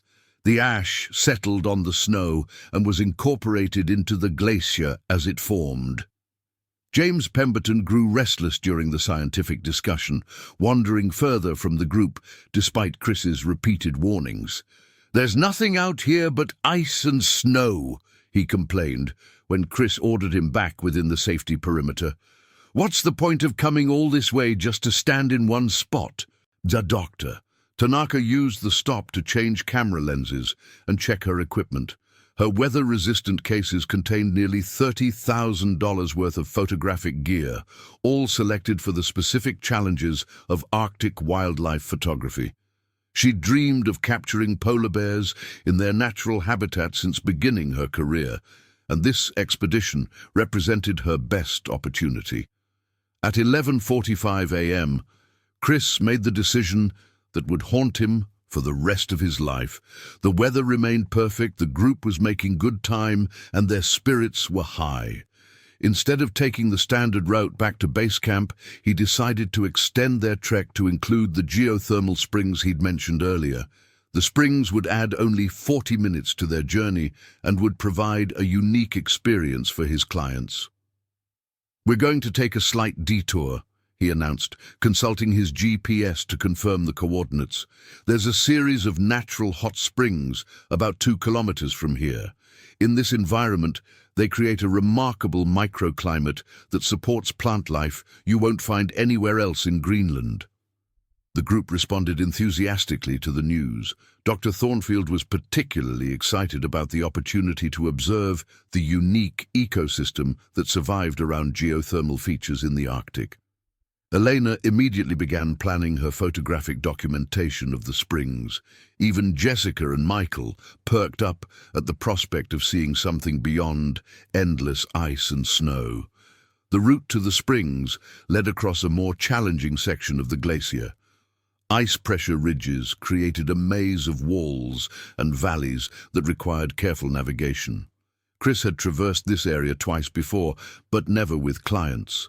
The terrain demanded single-file movement, with Chris leading and each team member maintaining visual contact with the person ahead and behind. At 12:23 p.m., disaster struck with the sudden violence that characterized Arctic emergencies. Michael Pemberton, bringing up the rear of the formation, stepped onto what appeared to be solid ice. The surface, weakened by the previous day's unusual temperature fluctuations, gave way beneath his weight. The boy's scream echoed across the glacier as he plunged through the ice into a hidden crevasse. Sarah Pemberton's own scream followed immediately, a mother's terror that cut through the Arctic silence like a blade. The entire group rushed toward the break in the ice, their carefully maintained formation abandoned in the face of crisis. Chris reached the crevasse first, throwing himself flat against the ice to distribute his weight and peer into the dark opening. Michael had fallen approximately 4 meters into the narrow chasm, his bright red jacket a splash of color against the blue-white ice walls. The boy was conscious but trapped, his left leg twisted at an unnatural angle. "Michael! Michael, can you hear me?" Sarah Pemberton screamed, trying to push past Chris to reach her son. James Pemberton grabbed his wife, holding her back from the unstable ice edge while he shouted instructions that nobody could hear over the wind. "Everyone move back from the edge," Chris commanded, his voice carrying the authority of life-or-death situations. "The ice here is unstable. If we're not careful, we'll make this worse." He quickly assessed their situation. Michael was alive but injured, trapped in a crevasse that could collapse further at any moment. The nearest rescue station was more than 50 kilometers away, and even emergency helicopter response would take at least 90 minutes in good conditions. They had to execute a rescue themselves, using only the equipment they carried. Chris immediately began unpacking his emergency gear. Climbing rope, ice axes, and a pulley system designed for exactly this type of situation. Dr. Thornfield proved invaluable, her field experience allowing her to take charge of the panicked family while Chris prepared the rescue equipment. "Sarah, I need you to stay calm, Doctor," Thornfield said firmly, grasping the younger woman's shoulders. "Your son needs us to think clearly right now. James, help Chris with the rope. Jessica, you're going to be my assistant." The rescue took 47 minutes that felt like hours. Chris rappelled into the crevasse, secured Michael with a climbing harness, and carefully extracted him while the others operated the pulley system from above. The boy's leg was clearly broken, and he showed signs of hypothermia from his time in the sub-zero environment of the ice crack. As they worked to stabilize Michael and prepare him for evacuation, none of them noticed the massive white shape that had been watching them from a distance of approximately 400 meters. The polar bear had been tracking their group since early morning, following their scent trail across the glacier with the patience that made these predators the Arctic's apex hunters. The bear was an adult male, nearly 3 meters long, and weighing approximately 550 kilograms. He had not eaten in 6 days, his last meal a small seal that had provided insufficient calories for an animal of his size. The approaching winter meant that hunting opportunities would become increasingly scarce, and his predatory instincts were heightened by hunger and desperation. The commotion around the crevasse had attracted the bear's attention, and he began moving closer to investigate. Polar bears were naturally curious creatures, but they were also opportunistic predators that would attack humans when other food sources were unavailable. This particular bear had encountered humans twice before, both times successfully scavenging from abandoned campsites. Chris finally activated his satellite communicator at 1:34 p.m., sending an emergency signal to the Kangerlussuaq Rescue Coordination Center. The message was brief but comprehensive. "One injury requiring immediate medical evacuation. GPS coordinates follow. Weather clear, landing zone can be prepared." The response came back within minutes. "Helicopter dispatched. ETA 90 minutes. Maintain position and prepare patient for transport." Those 90 minutes would prove to be the longest of their lives, though they didn't know it yet. The group huddled around Michael, using emergency heating pads and insulated blankets to maintain his body temperature. Sarah Pemberton held her son's hand while whispering reassurances that everything would be fine. James Pemberton proved more helpful than Chris had expected, using his industrial background to assist with the medical stabilization. Dr. Tanaka continued photographing throughout the crisis, her professional instincts overriding personal concern. Later, investigators would study her photographs to reconstruct the exact timeline of events. At 1:42 p.m., her telephoto lens captured the first clear image of the polar bear, though she didn't notice the white shape in her viewfinder until much later. Elena worked with Dr. Thornfield to create windbreaks around Michael, using their packs and emergency tarp to provide shelter from the increasing breeze. The temperature had dropped 3 degrees since the accident, and the wind chill was becoming a serious factor in the boy's condition. At 1:58 p.m., Jessica Pemberton made the observation that changed everything. "There's something moving out there," she said quietly, pointing toward a series of ice ridges about 300 meters away. "It's big, and it's white, and it's getting closer." Chris immediately grabbed his binoculars, focusing on the area where Jessica pointed. What he saw made his blood freeze in his veins. A massive polar bear was approaching their position, moving with the deliberate pace of a predator that had already committed to an attack. The bear was enormous, larger than any Chris had seen in his years of Arctic guiding. "Everyone listen to me very carefully," Chris said, his voice deadly calm despite the adrenaline flooding his system. "We have a polar bear approaching from the northeast. Do exactly what I tell you, when I tell you, without question. Our lives depend on it." The transformation in the group was immediate and terrifying. Sarah Pemberton's maternal instincts kicked into overdrive, her whole body covering her injured son. James Pemberton reached for a large ice axe, his mining background making him default to confrontation. Dr.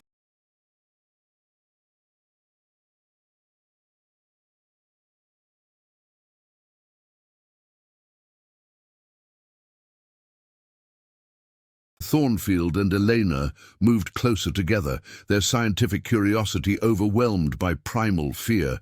Dr. Tanaka's reaction was different. Despite the mortal danger, she began photographing the approaching bear, her professional obsession overriding survival instinct. Through her telephoto lens, she could see details that the others missed. The bear's massive paws, each the size of a dinner plate, the yellow stain around his muzzle from a recent seal kill, the way his black nose tested the air currents, following their human scent across the ice. "Put the camera away," Chris ordered sharply. "I need everyone focused on survival right now." But Dr. Tanaka was transfixed. This was the moment she'd dreamed of for years, the perfect photographic opportunity she'd traveled thousands of miles to capture. Her finger continued depressing the shutter release, the camera's rapid fire clicking the only sound, besides the wind and their rapid breathing.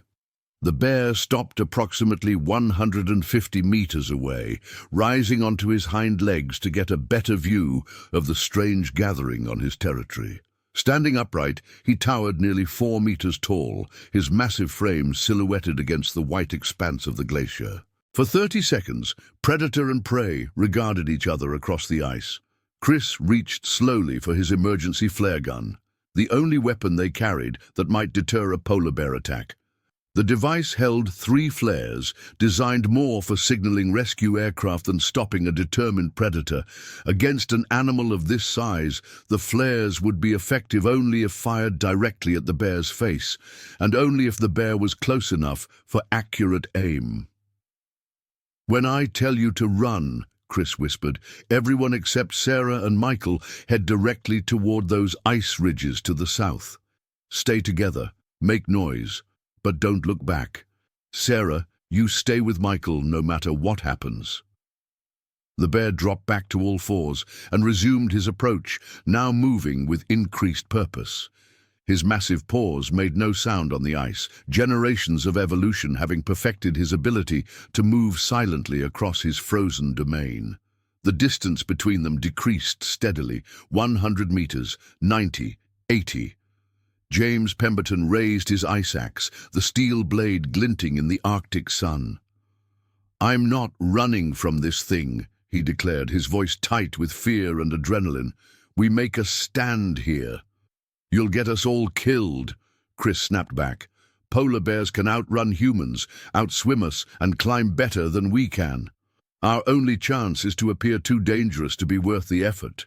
At 70 meters, the bear stopped again, this time testing the air more carefully. The mixture of human scents confused him. Fear, sweat, medical supplies from their first aid kit, and the metallic smell of blood from Michael's injury, but underlying everything was the scent that had drawn him here, the promise of food in an environment where calories meant survival. Dr. Tanaka lowered her camera for the first time since spotting the bear. "He's beautiful," she whispered, her voice filled with wonder despite their desperate situation. "Look at the muscle definition in his shoulders, the way his coat reflects the light. He's absolutely magnificent." "He's absolutely going to kill us if we don't handle this correctly," Chris replied grimly. He raised the flare gun, sighting down the short barrel at the bear's massive head. At this distance, he had one chance to place the flare accurately enough to deter the attack. The bear made his decision at 2:17 p.m., according to the timestamp on Dr. Tanaka's final photograph before the attack began. With a sound like an avalanche beginning, the massive predator charged across the remaining distance, his powerful legs propelling him forward at nearly 60 kilometers per hour. Chris fired the first flare when the bear was 30 meters away. The bright red projectile streaked across the ice, but his aim was high in the stress of the moment. The flare passed over the bear's head and exploded against an ice ridge beyond, showering the area with sparks, but failing to deter the charging predator. "Run!" Chris screamed, firing his second flare as the bear closed to 15 meters. This shot was more accurate, striking the ice directly in front of the bear's path. The explosion of light and sound caused the animal to stumble slightly, but didn't break his charge. Jessica Pemberton was the first to move, grabbing Elena's hand and pulling her toward the ice ridges Chris had indicated. Dr. Thornfield followed, moving with surprising speed for her age. James Pemberton hesitated for a crucial second, torn between protecting his family and following Chris's instructions. That second of hesitation cost him his life. The polar bear reached their position at 2:18 p.m., his massive bulk covering the final few meters in a single bound. James Pemberton swung his ice axe in a desperate arc, the steel blade connecting with the bear's shoulder. The weapon, designed for ice climbing, barely penetrated the animal's thick hide and layer of fat. The bear's response was immediate and devastating. His massive paw, armed with claws longer than a human hand, struck James across the torso with the force of a sledgehammer. The sound of breaking ribs was audible even over Sarah Pemberton's screams. James was thrown backward across the ice, his body sliding nearly 10 meters before coming to rest against a pressure ridge. Blood spread quickly across the white surface, the bright red stain growing larger as James struggled to breathe through punctured lungs. The bear followed his trajectory, moving with the deliberate pace of a predator that knew his prey was no longer capable of escape. Sarah Pemberton made a choice that would define the rest of her life. Instead of fleeing with the others, she positioned herself between the bear and her injured son, spreading her arms wide and screaming at the top of her lungs, "Get away from us! Get away!" The bear paused, confused by this small human's refusal to flee. In his experience, prey animals ran when confronted by a predator of his size. Sarah's aggressive posture triggered a moment of uncertainty that might have saved her life, if not for what happened next. Michael Pemberton, semi-conscious from pain and cold, chose that moment to cry out for his father. The sound of the injured boy's voice refocused the bear's attention, his predatory instincts homing in on the most vulnerable member of the group. Chris fired his final flare from 30 meters away, the projectile striking the bear in the hindquarters. The explosion of sparks and chemical fire caused the animal to roar in pain and anger, but also drove him into a frenzy of rage that made him even more dangerous. The bear turned toward the sound of the flare, spotting Chris with his empty weapon. For a moment, the guide thought he had successfully drawn the predator away from the injured boy and his mother. Then the bear's attention snapped back to the scent of blood and the sound of Michael's labored breathing. What followed would haunt the survivors for the rest of their lives. The bear attacked with the methodical efficiency of a predator that had evolved to kill in one of Earth's harshest environments.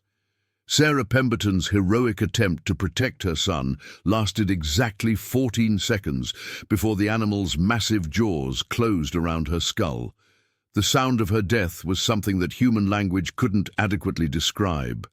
A wet, crushing noise that combined breaking bone, tearing flesh, and the bear's satisfied grunt as he began to feed. Michael Pemberton's scream of anguish carried across the glacier, alerting wildlife within a 5-kilometer radius that death had come to the ice. Dr. Tanaka, who had continued photographing throughout the attack, finally lowered her camera as she witnessed the systematic destruction of the Pemberton family. Her professional objectivity cracked completely as she watched the bear drag Sarah's body away from her son, preparing to return for the boy who was too injured to flee. Chris made a decision that saved the remaining survivors but condemned Michael Pemberton to death. Unarmed and too far away to physically intervene, he began shouting and throwing pieces of equipment at the bear, trying to draw the animal away from the boy. His actions succeeded in getting the predator's attention, but also triggered a second charge. The bear abandoned Sarah's body and turned toward Chris with renewed aggression. His muzzle was now stained red with human blood, and his predatory instincts were fully activated. This was no longer about simple hunger. The animal was now in full hunting mode, committed to eliminating all perceived threats in his territory. Chris ran toward the ice ridges where the other survivors had taken shelter, the bear following at a pace that made escape impossible. The guide's superior knowledge of glacier terrain kept him ahead of the predator for nearly 2 minutes, but the bear's endurance far exceeded human capabilities. The end came at 2:23 p.m. when Chris's boot broke through a thin layer of ice, concealing a small crevasse. His ankle twisted as he fell, the injury making continued flight impossible. The bear was on him before he could regain his footing. Dr. Thornfield, Elena, and Jessica watched from their hiding place among the ice ridges as their guide was killed with the same methodical efficiency that had claimed the other victims. The bear's powerful jaws crushed Chris's spine at the base of his skull, killing him instantly before beginning the process of dragging his body to a more secluded feeding location. The 3 survivors huddled together in their inadequate shelter, listening to the sounds of the bear feeding approximately 100 meters away. Jessica Pemberton had watched her entire family die within the span of 6 minutes, trauma that would require years of psychological treatment to process. Dr. Tanaka emerged from her hiding place at 2:31 p.m., driven by an obsession that overrode survival instinct. Despite the protests of Dr. Thornfield and Elena, she began moving closer to the feeding bear, her camera ready to document predatory behavior that few humans had ever witnessed and survived. "What are you doing?" Elena whispered frantically. "Get back here." "This is the opportunity of a lifetime, Doctor," Tanaka replied, her voice carrying the detached tone of someone whose mind had compartmentalized the horror around her. "No one has ever documented polar bear feeding behavior in detail. The scientific value alone." Her words were cut off as the bear looked up from his meal, blood dripping from his muzzle as he spotted the movement among the ice ridges. For a moment, photographer and predator regarded each other across the crimson-stained ice. "Doctor." Tanaka raised her camera, the autofocus mechanism whirring as it locked onto the bear's eyes. The image she captured in that moment would later become one of the most haunting wildlife photographs ever taken. A massive polar bear, his white fur stained with human blood, staring directly into the camera with the cold intelligence of a perfect predator. The photograph would win several awards posthumously, though its subject matter would generate considerable controversy in the photography community. The bear charged for the 3rd time at 2:33 p.m., his massive form covering the distance to Dr. Tanaka's position in less than 10 seconds. Unlike the previous attacks, this one was driven purely by territorial aggression rather than hunger. The animal had claimed this area as his feeding ground and would tolerate no further intrusion. Dr. Tanaka's death was captured by her own camera, the device's continuous shooting mode, recording the final moments of her life in a series of increasingly chaotic images. The final photograph in the sequence showed the inside of the bear's mouth as his jaws closed around her camera and her head simultaneously. Elena Vasquez and Dr. Thornfield now represented the only survivors of what had begun as a routine glacier tour. Hidden among the ice ridges, they could hear the bear returning to his feeding activities, occasionally interrupted by the sound of breaking equipment as he investigated the abandoned gear scattered across the attack site. The helicopter pilot first spotted the scene at 3:07 p.m., his routine rescue mission transformed into a recovery operation by the site below. From altitude, the scope of the disaster was immediately apparent.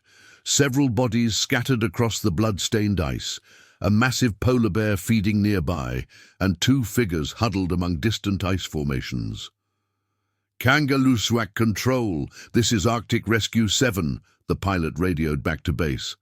I have a confirmed polar bear attack with multiple casualties, requesting immediate support from wildlife management and additional medical personnel. The pilot, Henrik Larsson, had 23 years of Arctic rescue experience, but had never encountered a scene of such devastation. His co-pilot, Maria Santos, began photographing the area for the inevitable investigation, while Henrik planned their approach to extract the survivors without becoming additional victims. The bear is approximately 50 meters from the survivor's position, Maria reported. He's actively feeding and doesn't appear to be leaving the area. We're going to need wildlife management to clear him before we can attempt rescue. The protocol for polar bear encounters during rescue operations was complex and time-consuming. Wildlife officers would need to be transported to the scene, the bear would need to be either tranquilized or killed, and the area would need to be secured before medical personnel could reach the victims. In optimal conditions, this process took at least 2 hours. Michael Pemberton didn't have 2 hours. Still trapped in the original crevasse where the disaster began, the boy was suffering from severe hypothermia, a broken leg, and psychological trauma that threatened to shut down his body's survival systems. His calls for help had grown progressively weaker over the past hour, and Henrik knew that time was running out. We need to take action now, Henrik told his co-pilot. That boy won't survive another hour in these conditions. Maria understood the implications. Any attempt to rescue Michael while the bear remained in the area would put the entire rescue team at risk, but leaving him to die was equally unacceptable. She reached for the emergency flare gun mounted near her position, checking that it was loaded with high-intensity charges designed for wildlife deterrent.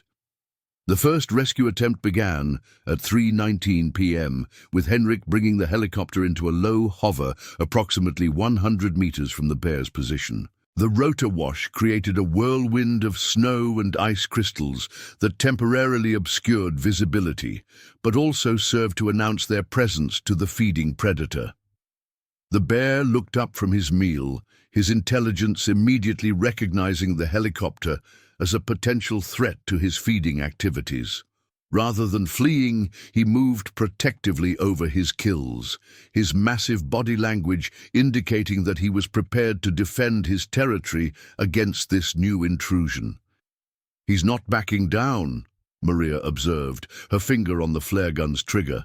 "We're going to need a more aggressive approach." Henrik maneuvered the helicopter closer, using the aircraft's noise and rotor wash to pressure the bear into abandoning his position. For several minutes, pilot and predator engaged in a deadly game of territorial confrontation, each testing the other's resolve without initiating direct conflict. The bear finally moved at 3:27 p.m., but not in the direction the rescue team had hoped. Instead of retreating from the area, he began moving toward the crevasse where Michael Pemberton lay helpless. The boy's scent had drawn the predator's attention, and his injured condition made him an easy target. "He's going for the boy," Henrik announced grimly. "We're out of time." Maria fired 3 flares in rapid succession, the bright projectiles exploding around the bear's position in showers of sparks and chemical fire. The animal roared in anger and pain, but the deterrent effect lasted only seconds before he resumed his approach toward Michael's position. Henrik made a decision that violated every safety protocol in the Arctic Rescue Manual. He brought the helicopter down in a landing that was barely controlled. The aircraft skids, touching the ice less than 30 meters from the feeding bear. Before the rotors had fully stopped spinning, he was out of the cockpit with a high-powered rifle, preparing to engage the polar bear in direct combat. "Henrik, no!" Maria screamed over the radio. "You're too close. If you miss." "If I don't try, that boy dies," Henrik replied, his voice carrying the calm determination of someone who had accepted the consequences of his choice. "Get on the radio and tell them we need immediate backup, whatever the cost."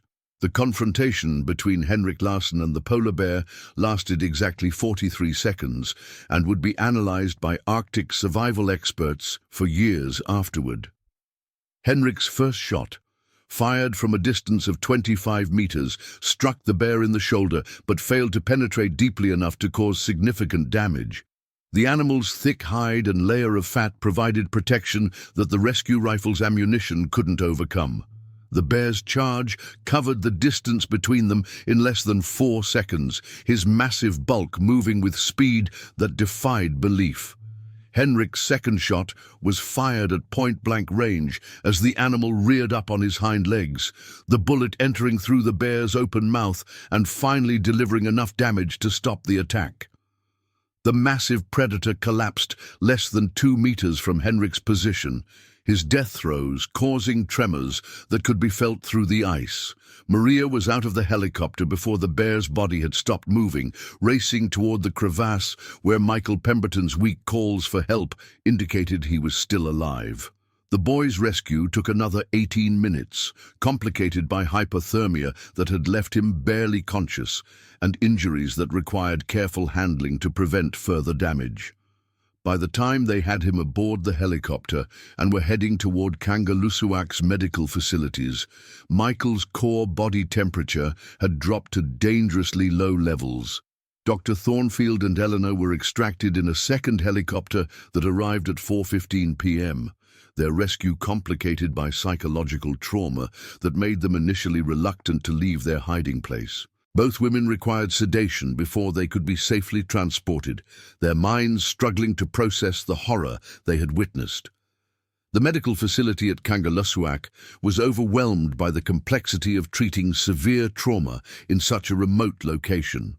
Michael Pemberton required immediate surgery to repair his broken leg and treat frostbite damage, while psychological counselors worked to address trauma that threatened to be more debilitating than his physical injuries.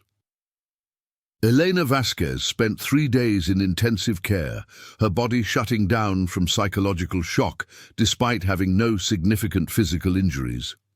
Dr. Thornfield proved more resilient, her age and experience helping her process the traumatic events more effectively than her younger colleague.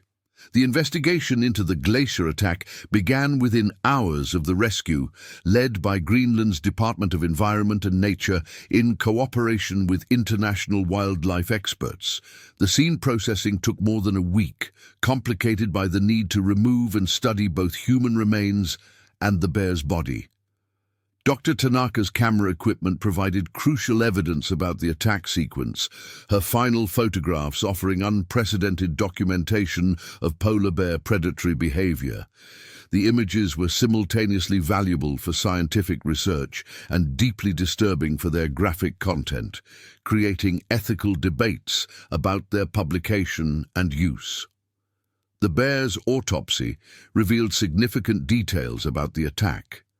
The animal was an adult male, approximately 12 years old, who had not eaten substantial food in more than a week.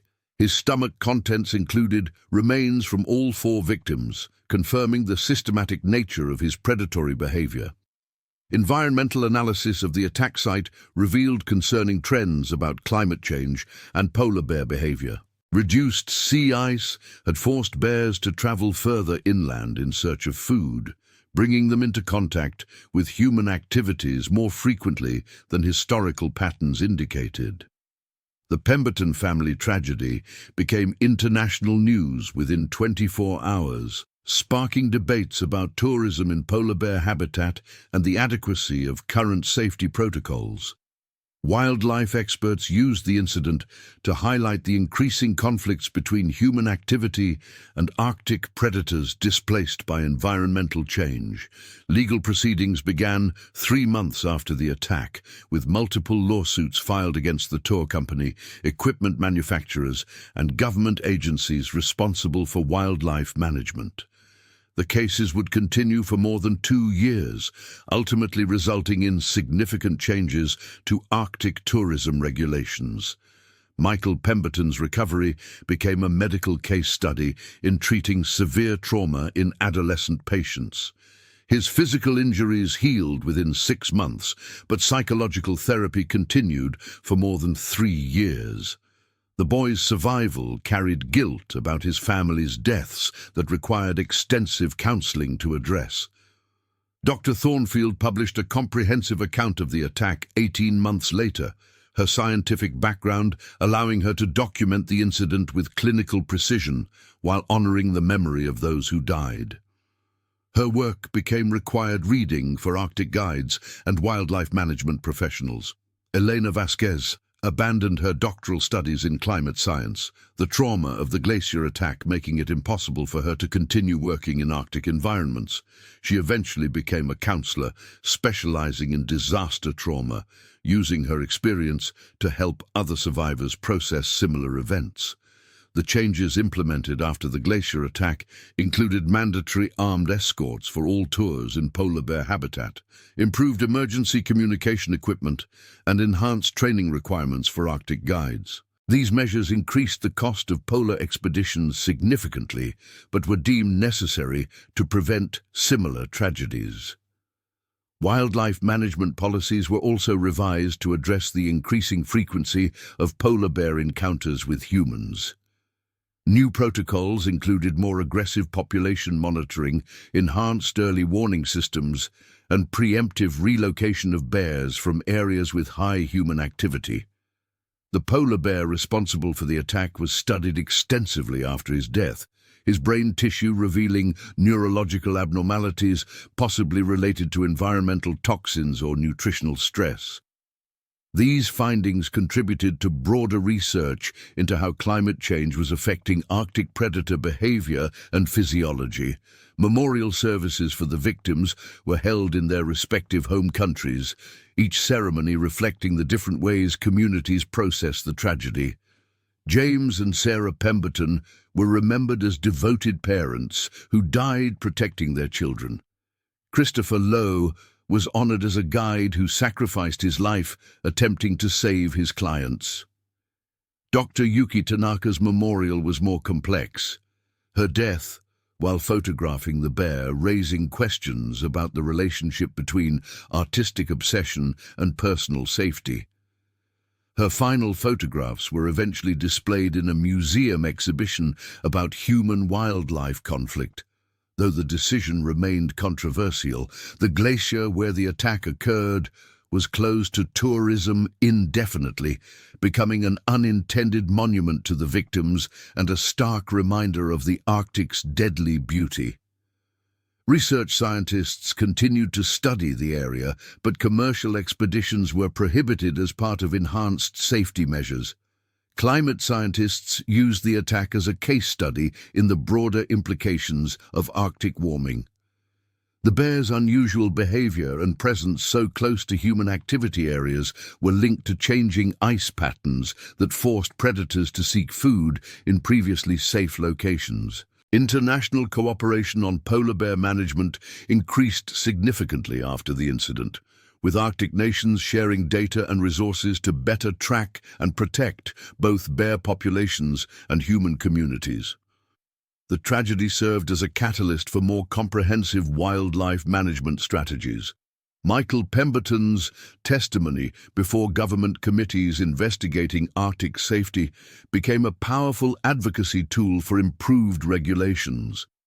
Despite his youth, his first-hand account of the attack carried emotional weight that statistical reports couldn't match. influencing policy decisions across multiple countries. The helicopter pilot Henrik Larsson was awarded several commendations for his heroic actions during the rescue, though he struggled with guilt about not being able to save more victims. His decision to engage the polar bear directly became a training case study for Arctic rescue personnel. Media coverage of the attack evolved over time. Initial sensationalized reporting giving way to more thoughtful analysis of the broader issues involved. Documentary filmmakers and journalists used the tragedy to explore themes of climate change, wilderness tourism, and humanity's relationship with apex predators. Research institutions established new funding streams for polar bear behavior studies, recognizing that traditional understanding of these animals was insufficient for managing human-wildlife conflicts in a changing Arctic environment. Dr. Tanaka's final photographs contributed to this research, despite their disturbing content. The tour company that organized the expedition filed for bankruptcy within 6 months of the attack, unable to survive the legal costs and reputational damage. The incident effectively ended commercial glacier tours in that region of Greenland, as insurance companies deemed the risks unacceptable. Technological innovations in wildlife deterrent equipment were accelerated by the attack, with manufacturers developing more effective tools for Arctic guides. These included improved flare systems, personal locator beacons, and emergency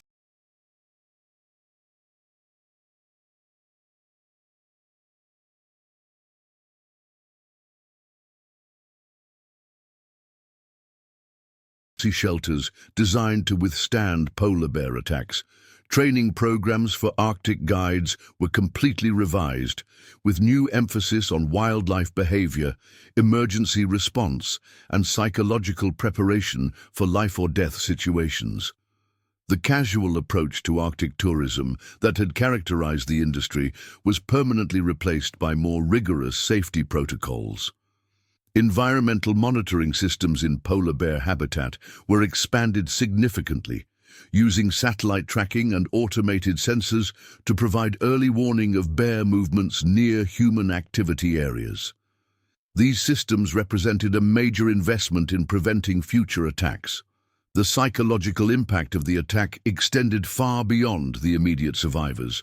Family members, rescue personnel, and even media covering the story required counseling to process the trauma of such extreme violence. Mental health support became a standard component of crisis response protocols. Academic studies of the attack contributed to understanding of group dynamics under extreme stress. Researchers analyzed decision-making processes, leadership breakdown, and survival psychology using eyewitness accounts and physical evidence from the scene. The insurance industry used the glacier attack to justify significant premium increases for adventure tourism operations. Many smaller tour companies were forced out of business by the new costs, fundamentally changing the economics of Arctic exploration. International wildlife protection treaties were strengthened in response to the attack, with new provisions for information sharing and coordinated response to human-wildlife conflicts. The incident demonstrated that Arctic conservation required international cooperation to be effective. Local Inuit communities, whose traditional knowledge of polar bear behavior had been largely ignored by the tourism industry, gained new respect and influence in wildlife management decisions. Their warnings about unusual bear activity before the attack were retrospectively validated.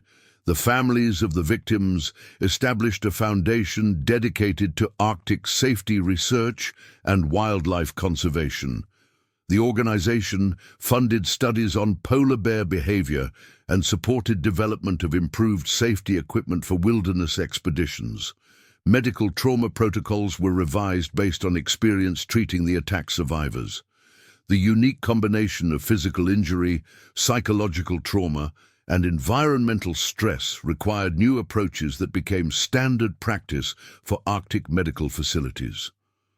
The site of the attack became a pilgrimage destination for some visitors, though access remained severely restricted. The tragedy had transformed an anonymous section of glacier into a place of profound significance for those connected to Arctic exploration and wildlife conservation. Years after the attack, survivors continued to grapple with survivors' guilt and post-traumatic stress.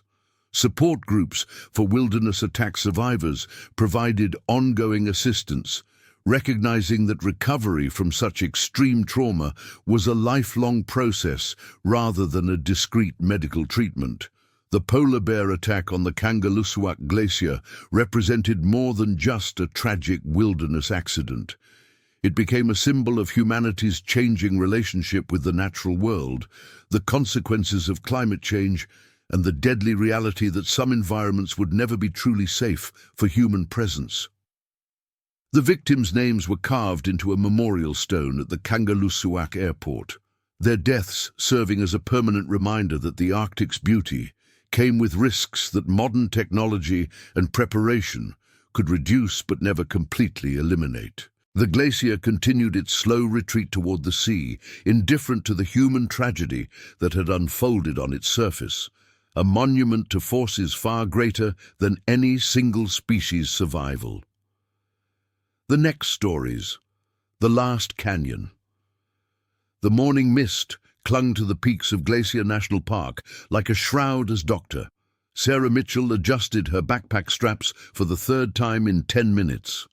At 42, she had been leading wilderness research expeditions for nearly 2 decades. But something about this particular trip felt different. The air carried an unusual stillness that made her experienced guide instincts prickle with unease. "Everyone ready?" she called to her team of graduate students and fellow researchers gathered at the Logan Pass trailhead. The group of 8 had come to study the migration patterns of grizzly bears in the remote Highline Trail area, but what they would encounter over the next 72 hours would fundamentally change their understanding of both the wilderness and themselves. Dr. Mitchell's team consisted of carefully selected individuals, each bringing unique expertise to their research mission. Michael Torres, 26, was a doctoral candidate in wildlife biology from the University of Montana, his dark eyes constantly scanning the tree line with the intensity of someone who had grown up hunting in these very mountains with his grandfather. Jessica Chen, 24, carried the latest GPS tracking equipment and had memorized every topographical detail of their planned route through her obsessive preparation. Her nervous habit of checking and rechecking her instruments had annoyed some professors, but Dr. Mitchell recognized it as the mark of someone who would never be caught unprepared. Standing beside Jessica, Dr. Robert Hendricks, 55, represented the old guard of field research. His weathered hands bore scars from decades of wildlife encounters, and his grey beard was perpetually stained with coffee from the thermos he carried everywhere. Local park ranger Emma Clearwater, 31, had been assigned to accompany the research team due to increased grizzly activity in the area. Her Blackfeet heritage had given her an intimate knowledge of these mountains that went beyond any textbook, and her presence provided both official sanction and practical wisdom that the academic team desperately needed. The remaining team members included Dr. Patricia Vance, a 48-year-old veterinarian specializing in large predator medicine, whose medical kit contained enough supplies to establish a field hospital if necessary. James Rodriguez, 29, served as their photographer and videographer, his expensive equipment designed to capture both the beauty of the wilderness and the behavior of the bears they hoped to study. Finally, Dr. Kevin Walsh, 37, brought expertise in animal psychology and behavior modification, his theories about predator-prey relationships having garnered attention in academic circles nationwide, as they set out on the narrow trail that would take them deep into one of North America's last true wilderness areas. None of them could have anticipated that their carefully planned research expedition would become a desperate fight for survival against one of nature's most formidable predators. The Highline Trail stretched before them like a ribbon carved into the mountainside, offering spectacular views of the Continental Divide while simultaneously exposing hikers to the unpredictable weather patterns that could transform paradise into purgatory within minutes. Dr. Mitchell had chosen this particular route because it passed through prime grizzly habitat during the critical pre-hibernation feeding period, when bears would be most active and therefore most observable for their research purposes. The first day proceeded exactly according to their meticulously planned schedule. They established base camp at a designated site approximately 8 miles from the trailhead, positioning their tents in a defensive configuration that Dr.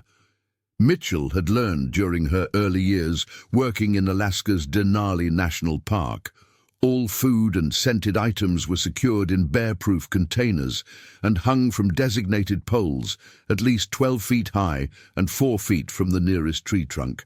Emma Clearwater took charge of the evening briefing, her voice carrying the authority of someone who had grown up with stories of both the spiritual significance and practical dangers of sharing the landscape with grizzly bears. The Blackfeet people have lived in harmony with these animals for thousands of years, she explained to the group as they gathered around their camp stove in the fading light. But that harmony comes from respect, preparation, and understanding that we are visitors in their home. Michael Torres nodded appreciatively, remembering similar lessons from his grandfather, while Jessica Chen frantically took notes in the waterproof notebook she carried everywhere. Dr. Hendricks listened with the attention of someone who had learned to value local knowledge over academic theory through hard experience in dozens of remote locations around the world. As darkness settled over their camp, the familiar sounds of the wilderness created a symphony that should have been comforting to experienced researchers. The distant call of a great horned owl, the rustle of small mammals in the underbrush, and the gentle whisper of wind through pine needles created an acoustic backdrop that spoke of a healthy, functioning ecosystem. However, Dr. Mitchell found herself unable to shake the feeling that something was watching them from the darkness beyond their camp's perimeter. The second day dawned clear and cold, with frost covering their tents and a thin layer of ice on their water bottles. After a quick breakfast of oatmeal and coffee, the team split into 2 groups to maximize their research coverage. Dr. Mitchell led Michael, Jessica, and Dr. Vance along the northern section of the trail to set up motion-activated cameras and collect scat samples for dietary analysis. Meanwhile, Dr. Hendricks took Emma, James, and Dr. Walsh along the southern route to document feeding sites and establish observation blinds for future behavioral studies. Both groups carried comprehensive communication equipment, including satellite phones and GPS beacons. But the mountainous terrain created dead zones where electronic communication became unreliable or impossible. This technological vulnerability would later prove to be a critical factor in the events that were about to unfold. Dr. Mitchell's group had been working for approximately 3 hours when Michael Torres noticed the first signs that would later be recognized as warnings they should have heeded. Fresh claw marks on an ancient whitebark pine, approximately 8 feet high, indicated the presence of a large adult grizzly in the immediate area. The scratches appeared to be less than 24 hours old, and their height suggested a bear of exceptional size. "Look at this," Michael called quietly to the others, pointing out the distinctive parallel gouges in the tree bark. "These marks are fresh, and they're high. Really high." Dr. Vance approached the tree with her camera, documenting the evidence while Jessica Chen took precise measurements and GPS coordinates. Dr. Mitchell examined the markings with growing concern, her experience telling her that they were looking at sign from a bear that was likely well over the average size for adult males in this region. The spacing between these claw marks indicates a front paw that's probably 10 to 12 inches wide, Dr. Mitchell observed, running her fingers carefully along the edges of the gouges. That puts this animal in the 800+ pound range, possibly larger. Jessica Chen's voice carried a slight tremor as she recorded their findings. The literature indicates that bears of this size are typically older, more experienced, and potentially more territorial than average specimens. What none of them realized was that their presence in the area had already been detected by the very animal whose sign they were examining. Approximately 200 yards upwind from their position, a massive male grizzly bear, weighing nearly 900 pounds, had been aware of the human intrusion into his territory since they had established camp the previous evening. This particular bear, known to park rangers as Bear 211, but carrying no official designation that the research team would have recognized, represented nearly 2 decades of successful survival in one of the most challenging environments on the continent. Born during an unusually harsh winter, he had learned early that survival often required aggressive defense of resources and territory against all potential competitors, including humans. Unlike younger bears that might flee from human contact, Bear 211 had reached the age and size where flight was no longer his first instinct. Previous encounters with humans had taught him that these particular bipedal creatures could be displaced through intimidation or direct confrontation, and his massive size had made every such encounter successful from his perspective.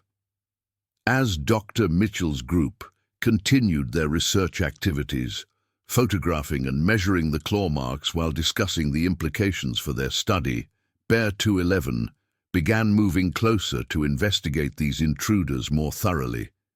His approach was methodical and nearly silent, utilizing the natural terrain features and thick vegetation to mask his movement from the humans who remained focused on their scientific work. The wind patterns in the high mountain environment worked to the bear's advantage, carrying the scents and sounds of the research team directly to his sensitive nose and ears, while keeping his own presence concealed from their comparatively crude human senses.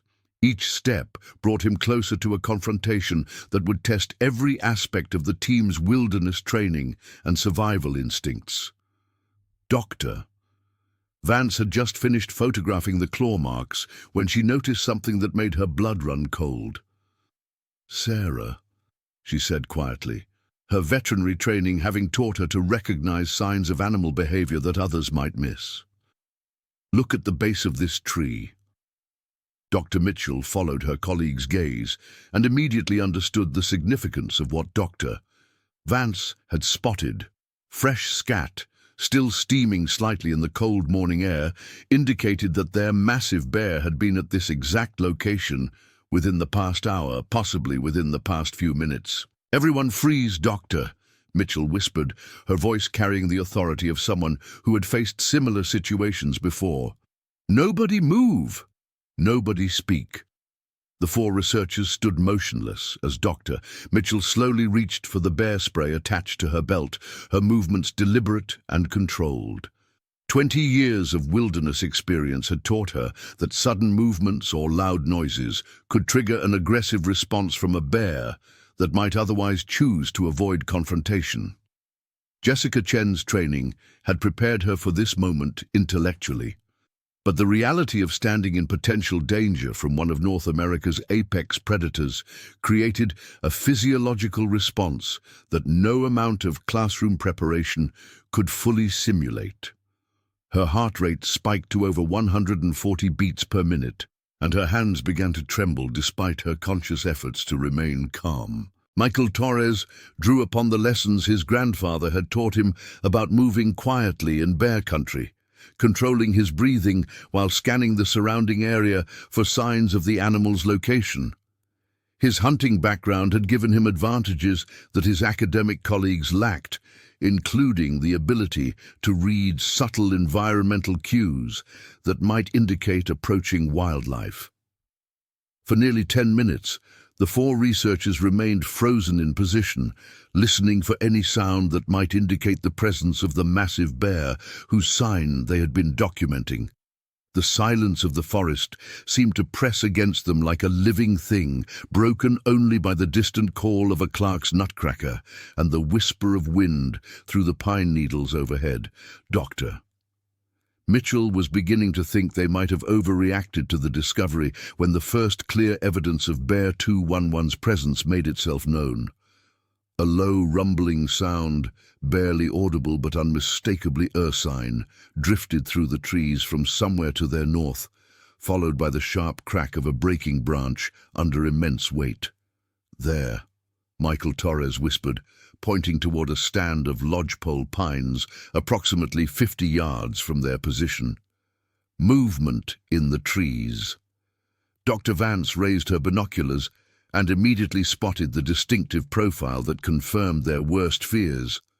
"Large male grizzly," she reported in a voice barely above a whisper, "approximately 200 pounds heavier than average. He's aware of our presence." Bear 211 had positioned himself where he could observe the human intruders while remaining partially concealed by the natural vegetation. His posture suggested neither immediate flight nor attack, but rather the calculated assessment of a predator evaluating potential threats or competition. This behavioral pattern was particularly dangerous because it indicated a bear that was neither afraid of humans nor immediately aggressive toward them. Dr.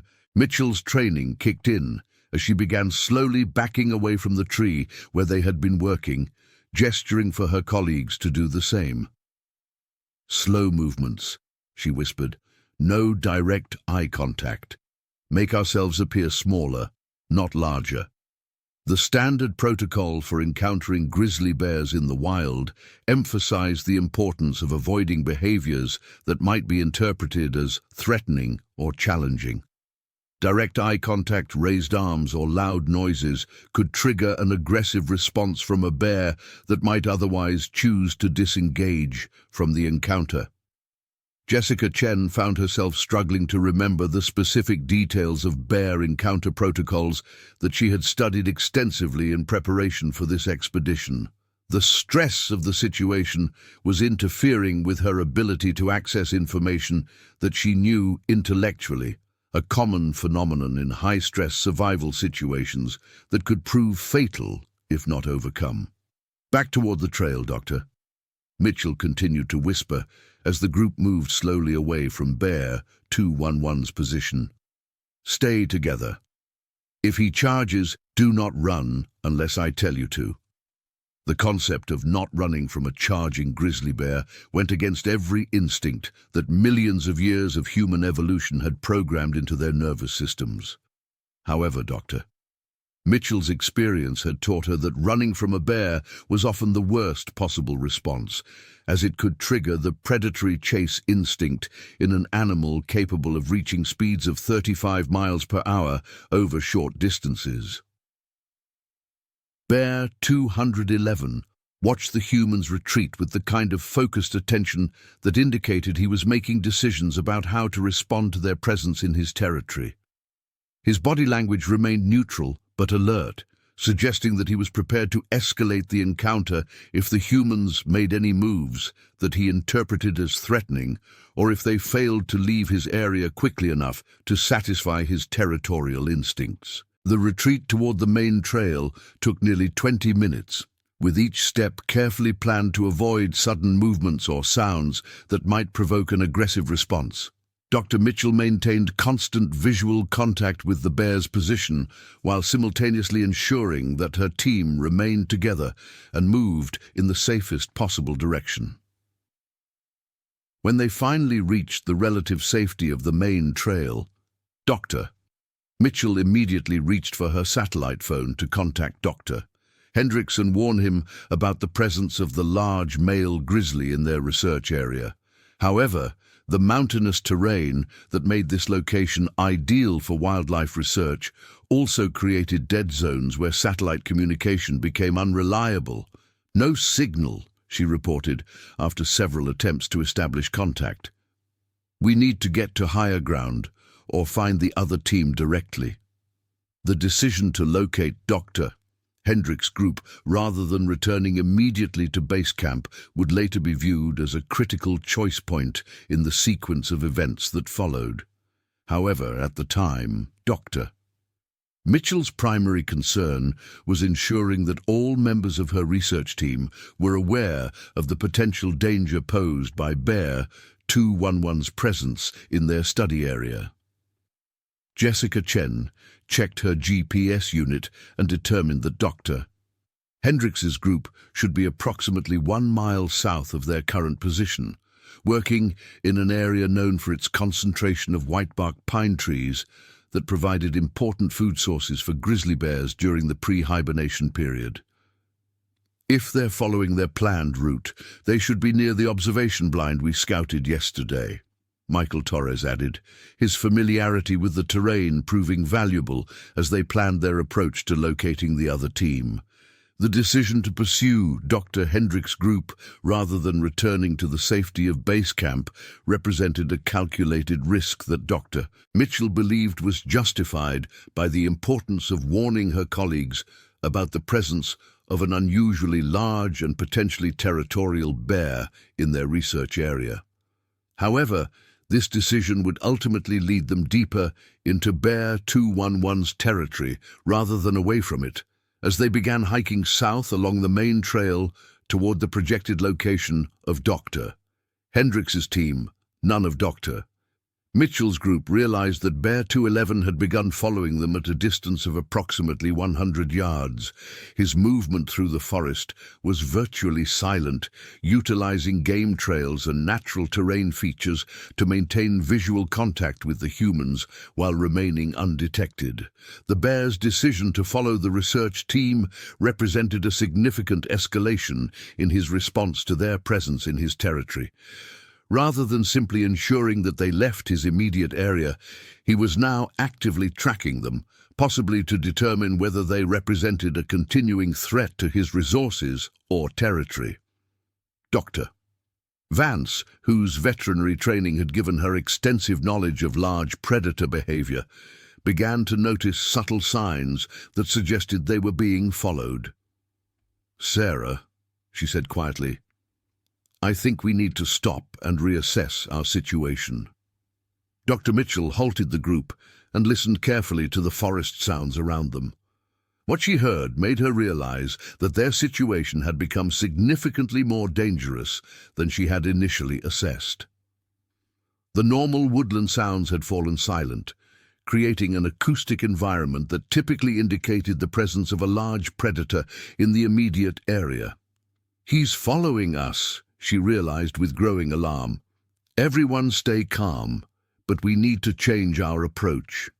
The realization that Bear 211 was actively tracking their movement rather than simply defending his immediate territory represented a fundamental shift in the nature of the encounter. Dr. Mitchell's experience with grizzly bears had taught her that this behavior pattern often preceded more aggressive actions, particularly if the bear interpreted their continued presence as a challenge to his dominance. Michael Torres, drawing upon his grandfather's teachings about predator behavior, suggested that they might be able to use terrain features to break visual contact with the bear and change direction without triggering a chase response. "There's a creek bed about 200 yards east that runs parallel to the main trail," he offered. "If we can reach it without being seen, we might be able to move north toward base camp." The strategy represented a significant risk because it required the team to move through dense vegetation where visibility was limited and where they could potentially surprise Bear 211 or find themselves cornered if he chose to intercept their route. However, continuing south toward Dr. Hendricks' group while being actively followed by a large territorial grizzly could lead to an even more dangerous confrontation. Dr. Mitchell weighed their options while maintaining constant awareness of their surroundings, listening for any sounds that might indicate Bear 211's current position relative to their group. The decision she made in the next few moments would determine whether her team escaped safely or found themselves in a life-threatening encounter with one of North America's most dangerous predators. "We're going to move east toward the creek bed," she decided. "Single file, minimal noise, stop immediately if anyone sees or hears anything concerning." The movement toward the creek bed required the team to leave the relative safety of the established trail and venture into dense forest, where visibility was limited to 10 or 15 yards in any direction. This terrain offered both opportunities for concealment and risks of unexpected encounters, particularly with a bear that had demonstrated intelligence and territorial behavior. Jessica Chen found herself second in line behind Dr. Mitchell, her GPS unit providing crucial navigation data as they moved through the unmarked wilderness. Her academic preparation had included extensive study of wilderness navigation techniques, but the stress of their current situation was testing her to apply that knowledge under pressure. Doctor. Vance brought up the rear of their small column, her medical training making her acutely aware of the potential consequences if their encounter with Bear 211 escalated to physical contact. The contents of her medical kit included supplies for treating major trauma, but she knew that injuries inflicted by a 900-pound grizzly bear would likely exceed the capabilities of field medicine. Michael Torres moved with the quiet confidence of someone who had learned wilderness skills through practical experience rather than academic study. His ability to read subtle environmental cues and move quietly through dense forest provided advantages that could prove crucial if they needed to avoid detection by their ursine pursuer.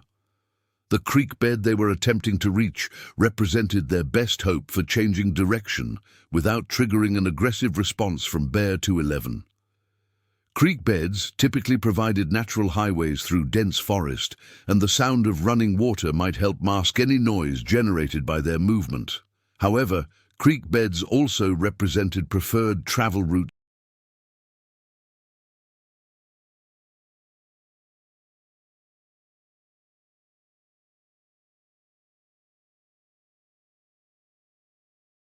for grizzly bears, particularly during salmon runs or when moving between feeding areas.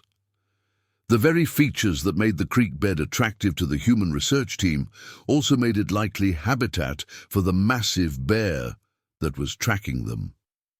As they approached the creek bed, Dr. Mitchell held up her hand to signal a halt while she assessed the area for signs of recent bear activity. The muddy banks along the water's edge would clearly show tracks or scat that might indicate whether Bear 211 or other bears had recently used this route. "Fresh tracks," Michael Torres whispered, pointing to a series of distinctive grizzly bear paw prints in the soft mud beside the creek. "Multiple animals, different sizes. This is definitely an active bear highway." The discovery that they were attempting to use a route that was clearly preferred by local grizzly bears created a dilemma for Dr. Mitchell's team. Continuing along the creek bed offered their best chance of changing direction and possibly losing Bear 211, but it also increased the likelihood of encountering other bears or finding themselves trapped in terrain that favored the bears rather than human defenders. Doctor. Vance examined the tracks more closely, using her veterinary knowledge to assess the size and age of the animals that had left them. "At least 3 different bears have used this route in the past 24 hours, she reported. "One set of tracks is consistent with our large male, but there are also tracks from what appears to be a female with cubs. The presence of a female grizzly bear with cubs in the immediate area represented an additional layer of danger for the research team. Female grizzlies with cubs were notoriously protective and aggressive, often attacking perceived threats with little or no warning. If Bear 211's territorial behavior brought them into contact with a defensive female, the situation could escalate rapidly beyond their ability to manage safely. Jessica Chen's GPS unit indicated that they were still approximately half a mile from Dr. Hendrix's projected location, but the discovery of extensive bear activity in their intended route forced Dr. Mitchell to reconsider their options. Continuing toward the other research team while being followed by one large bear and potentially encountering additional bears could result in a catastrophic situation for both groups. Change of plans, Doctor, Mitchell decided. We're going back to base camp. We'll use the satellite phone from there to contact park headquarters and report our encounter. The decision to abandon their attempt to warn Dr. Hendricks' group directly represented a difficult choice between immediate safety and concern for colleagues who might be unaware of the danger in their area. However, Dr. Mitchell's experience had taught her that attempting to navigate complex terrain while being followed by a territorial grizzly was a recipe for disaster. The return journey toward their base camp required the team to backtrack through areas where they had already established a scent trail, potentially making it easier for Bear 211 to track their movement. However, it also meant traveling through terrain that they had already assessed for safety, reducing the likelihood of surprises or unexpected encounters. As they began moving north toward base camp, Dr. Mitchell implemented additional safety protocols designed to minimize their attractiveness as targets for aggressive bears. The team moved in a tight formation with constant communication, while Dr. Mitchell and Michael Torres maintained bear spray at ready positions. Stay alert for any changes in forest sounds, Dr. Mitchell instructed her team. If the woodland goes quiet, we stop immediately. The 20-minute hike back to base camp felt like hours as each member of the research team remained hyper-vigilant for signs of Bear 211's continued presence. The normal sounds of the forest provided some reassurance that they were not in immediate danger, but the knowledge that a massive grizzly bear had been tracking them created a level of stress that affected their ability to move efficiently through the wilderness. Jessica Chen found herself constantly checking her GPS unit and looking over her shoulder, her academic training having failed to prepare her for the psychological stress of being hunted by a large predator. The realization that humans were not the apex predators in this environment created a fundamental shift in her perception of wilderness research. Dr. Vance maintained professional composure while mentally reviewing the contents of her medical kit and the procedures she would need to implement if any member of their team suffered bear-inflicted injuries. Her veterinary experience with large animals provided some preparation for treating trauma, but the remote location and limited resources presented challenges that would test her abilities. When they finally reached the perimeter of their base camp, Dr. Mitchell felt a sense of relief that was tempered by the knowledge that their encounter with Bear 211 represented only the beginning of what could be a prolonged and dangerous situation. The bear's territorial behavior and apparent lack of fear of humans suggested that their research activities had created a conflict that would not be easily resolved. The satellite phone at base camp provided clear communication with park headquarters, where Dr. Mitchell's report of their encounter with an unusually large and territorial grizzly bear triggered immediate concern among wildlife management officials. Bear 211 was not known to park rangers, suggesting that he was either a new arrival in the area or an animal that had previously avoided human contact. Dr. Mitchell, this is Ranger Stevens at park headquarters, came the voice through the satellite phone. We're taking your report very seriously. Can you provide exact GPS coordinates for your encounter? Jessica Chen provided precise coordinates while Dr. Mitchell described the details of their encounter, including the size indicators they had observed and the bear's decision to follow their team rather than simply defending his immediate territory. We're going to need your team to evacuate the area immediately, Ranger Stevens informed them. We're organizing a helicopter evacuation from your current location within the next 2 hours. The decision to evacuate the research team represented a significant disruption to their carefully planned study. But park officials recognized that the presence of a large territorial grizzly bear that showed no fear of humans created an unacceptable risk for continued camping in the area. However, the evacuation order created a new problem. Doctor. Hendrix's team was still somewhere in the field, possibly unaware of the danger posed by Bear 211's presence in their research area. Communication attempts using both satellite phone and radio had failed to establish contact, suggesting that they were either in a communication dead zone or experiencing equipment problems. "We have to assume they're in danger, Doctor," Mitchell told Ranger Stevens. "Last known position was approximately 1 mile south of our encounter site near the Whitebark Pine observation area. Park headquarters immediately began coordinating a search and rescue operation for Dr. Hendrix's team, while simultaneously arranging helicopter evacuation for Dr. Mitchell's group.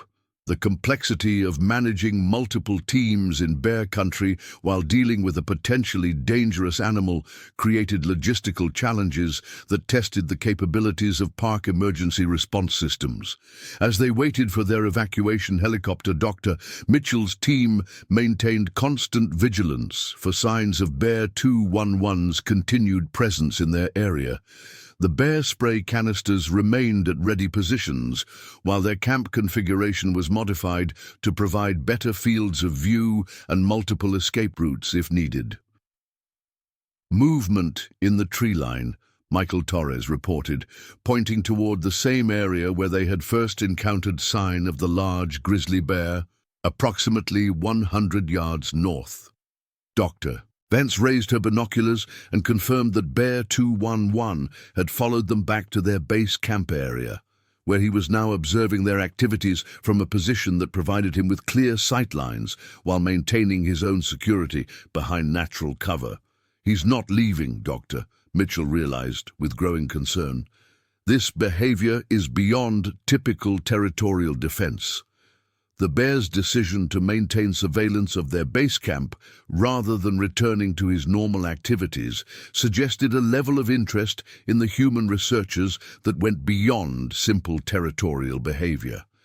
This pattern could indicate that Bear 211 was assessing the humans as potential food sources, or that he had learned to associate human presence with food rewards from previous encounters. Jessica Chen documented the bear's behavior with photographs and detailed notes, recognizing that their encounter was providing valuable scientific data, even as it created a dangerous situation for the research team. Her academic training compelled her to maintain scientific objectivity despite the stress of their circumstances. The sound of an approaching helicopter provided welcome relief for Dr. Mitchell's team, but it also created a new concern about how Bear 211 might respond to the loud noise and rotor wash generated by the aircraft. Some bears fled from helicopter sounds, while others became aggressive or defensive when confronted with unfamiliar mechanical noise. "Everyone stay in the open area, Doctor," Mitchell instructed as the evacuation helicopter approached their position. "Keep bear spray ready until we're airborne."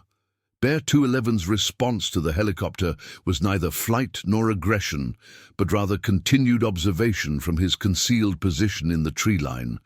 This behavior pattern suggested a level of experience with aircraft that was unusual for bears in remote wilderness areas, possibly indicating previous encounters with helicopters during research operations or emergency responses. The evacuation proceeded smoothly, with all 4 members of Dr. Mitchell's team safely aboard the helicopter within minutes of its arrival. However, their departure left Dr.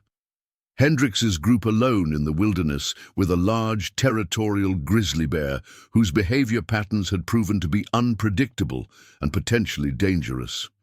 As their helicopter gained altitude, Dr. Mitchell could see Bear 211 emerging from the tree line to investigate their abandoned campsite.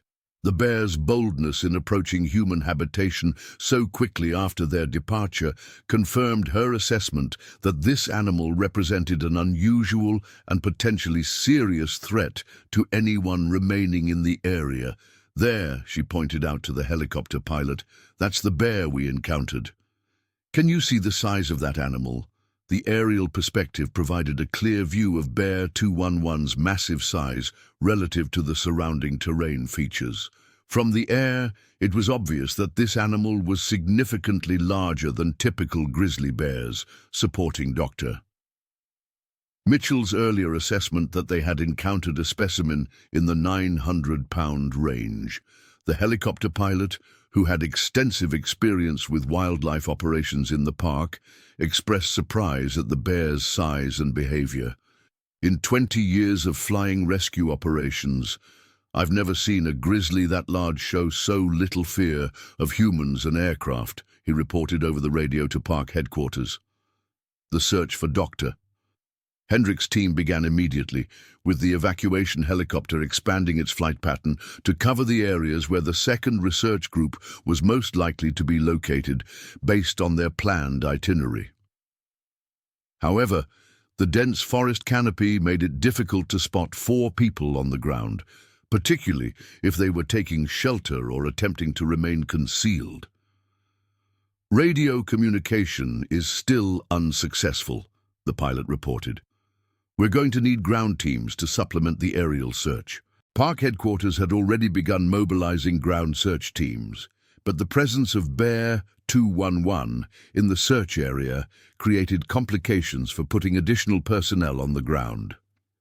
Standard search and rescue protocols required modification when dealing with a potentially dangerous wildlife situation. As the helicopter continued its search pattern, Dr.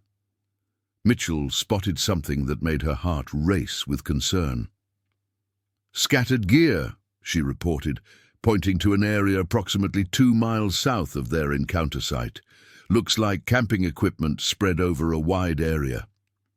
The pilot immediately directed the helicopter toward the scattered equipment, revealing a scene that suggested a hasty evacuation or possible bear encounter. Tents were collapsed and scattered, with camping gear spread across an area roughly 50 yards in diameter. "Can you see any people?" Dr. Mitchell asked urgently, scanning the area below through binoculars while the helicopter circled at a safe altitude. The search of the scattered campsite from the air revealed no immediate signs of Dr. Hendricks' team, but the condition of their equipment suggested that something had forced them to abandon their camp quickly. Whether that something was Bear 211 or another threat remained unclear from their aerial vantage point. "We need ground teams at this location immediately," the pilot radioed to park headquarters. "Evidence of possible bear encounter with missing personnel." The discovery of the abandoned campsite transformed the situation from a precautionary evacuation to an active search and rescue operation with potential casualties. Park officials began implementing emergency protocols designed for worst-case scenarios involving missing persons in grizzly bear habitat. Dr. Mitchell's team was transported to park headquarters, where they provided detailed briefings to search and rescue coordinators while emergency teams prepared to enter the field. The information they provided about Bear 211's size, behavior, and location would be crucial for teams attempting to locate Dr. Hendricks' group safely. "The bear showed no fear of humans, Doctor," Mitchell emphasized during her briefing. "He actively tracked our movement rather than simply defending territory. Any ground teams need to be aware that they're dealing with an animal that doesn't follow normal behavioral patterns." Search and rescue operations in grizzly bear habitat required specialized personnel and equipment, including bear dogs, heavy-duty tranquilizer equipment, and marksmen trained in wildlife control. The mobilization of these resources took time that Dr. Hendricks' team might not have if they were injured or trapped by Bear 211. As afternoon turned to evening, the urgency of the search operation intensified. Grizzly bears were most active during dawn and dusk hours, meaning that any members of Dr. Hendrix's team who were hiding or injured would face increased danger as Bear 211 and other bears in the area began their evening feeding activities. The first ground search team reached the abandoned campsite as darkness was beginning to fall, discovering evidence that confirmed their worst fears about what had happened to Dr. Hendrix Research Group. Fresh grizzly bear tracks throughout the campsite, along with claw marks on several trees, indicated that Bear 211, or another large grizzly, had indeed encountered the second research team. "We've got blood evidence at the campsite," the ground team leader radioed to search headquarters. "Not large amounts, but definitely human blood on camping equipment and surrounding vegetation." The discovery of blood evidence escalated the search operation to its highest priority level, with additional resources being mobilized from neighboring states and federal agencies. However, the approaching darkness and presence of an aggressive grizzly bear in the search area forced difficult decisions about the safety of search personnel. "Sir, we're going to have to suspend ground operations until first light," the search team leader reported. "We can't safely operate in this terrain with an aggressive bear and no visibility." The decision to suspend the search until morning was operationally sound, but emotionally devastating for everyone involved in the operation. If any members of Dr. Hendrix's team were injured and waiting for rescue, they would have to survive another night in the wilderness with minimal resources and potential predator threats. Dr. Mitchell and her evacuated team members spent a sleepless night at park headquarters, providing continuous consultation to search planners while struggling with guilt about leaving their colleagues in the field. The decision to evacuate when they did had undoubtedly saved their lives, but it had also left them unable to warn Dr. Hendrix about the danger posed by Bear 211. Morning brought renewed search efforts with additional personnel and equipment, including specialized wildlife tracking dogs and helicopter-mounted thermal imaging equipment designed to locate human heat signatures through forest canopy. The expanded search operation represented one of the largest wilderness rescue efforts in the park's history. The first breakthrough came when tracking dogs located a scent trail leading away from the abandoned campsite toward higher elevation areas that were typically used by injured or frightened people seeking defensible positions. The trail indicated that at least some members of Dr. Hendrix's team had survived their initial encounter with Bear 211 and were attempting to reach safety. Scent trail indicates at least 2 people moving north from the campsite, the dog handler reported. Trail is approximately 12 hours old and leads toward the rock formations above the tree line. The discovery that survivors from Dr. Hendrix's team were moving under their own power provided hope for the search operation while simultaneously creating new challenges. The rock formations above the tree line offered excellent defensive positions against bears, but were also extremely difficult to reach, particularly for anyone carrying injured team members. Helicopter teams equipped with thermal imaging equipment began systematic searches of the high elevation areas where the tracking dogs had indicated the survivors might be located. The rocky terrain created numerous caves and crevices that could provide shelter but were difficult to spot from aircraft. "Thermal signature detected," one of the helicopter observers reported. "Human-sized heat source in a rock shelter approximately 2 miles north of the abandoned campsite." The location of potential survivors created new challenges for the rescue operation. The rocky terrain made helicopter landing impossible, requiring rescue teams to be lowered by rope from hovering aircraft while maintaining constant vigilance for Bear 211's potential presence in the area. Dr. Emma Clearwater volunteered to be part of the helicopter rescue team, her knowledge of the terrain and familiarity with the research team making her an invaluable asset for the operation. Her Blackfeet heritage had given her extensive experience with wilderness survival techniques that could be crucial for helping injured researchers. The helicopter approach to the thermal signature location revealed two members of Dr. Hendricks' team, Dr. Robert Hendricks and James Rodriguez, sheltering in a rock cave approximately 20 feet above the forest floor. Both men appeared to be alive, but were clearly in distress, with visible injuries that would require immediate medical attention. "We've got two survivors," the rescue team leader reported as he was lowered toward the rock shelter. "Both appear conscious but injured. Preparing for medical evacuation, Dr. Hendricks was semi-conscious, with obvious signs of bear attack injuries, including deep lacerations on his arms and chest that had been roughly bandaged with torn clothing. James Rodriguez was more alert, but appeared to have suffered a broken leg and possible internal injuries from his encounter with Bear 211. "Where are Dr. Walsh and Emma Clearwater?" the rescue team medic asked as he began emergency treatment of their injuries. James Rodriguez's response confirmed the worst fears of the search teams. "Bear got them," he whispered through obvious pain. "Kevin tried to fight it off. Emma was helping him when I lost consciousness. Haven't seen them since yesterday afternoon."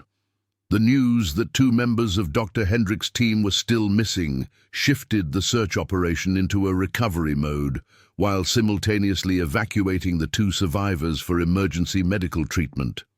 The helicopter evacuation of Dr.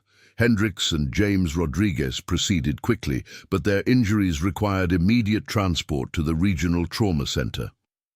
As the medical evacuation helicopter departed with the two survivors, additional search teams began systematic searches for Dr. Walsh and Emma Clearwater, whose fate remained unknown more than 18 hours after their encounter with Bear 211.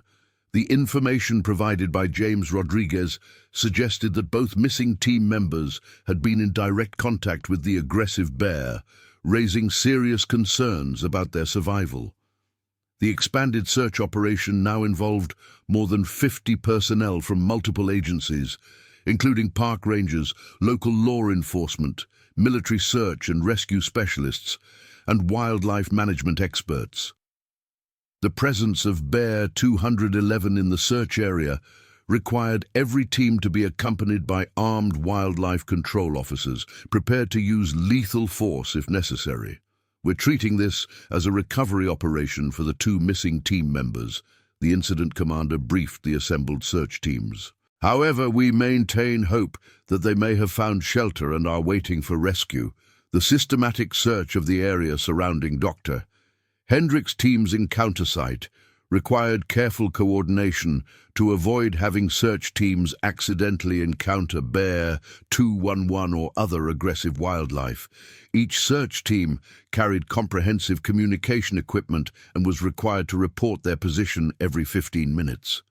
The first evidence of Dr. Walsh and Emma Clearwater was discovered by a tracking dog team approximately 1 mile southeast of the encounter site. Personal belongings, including Emma's park ranger hat and Dr.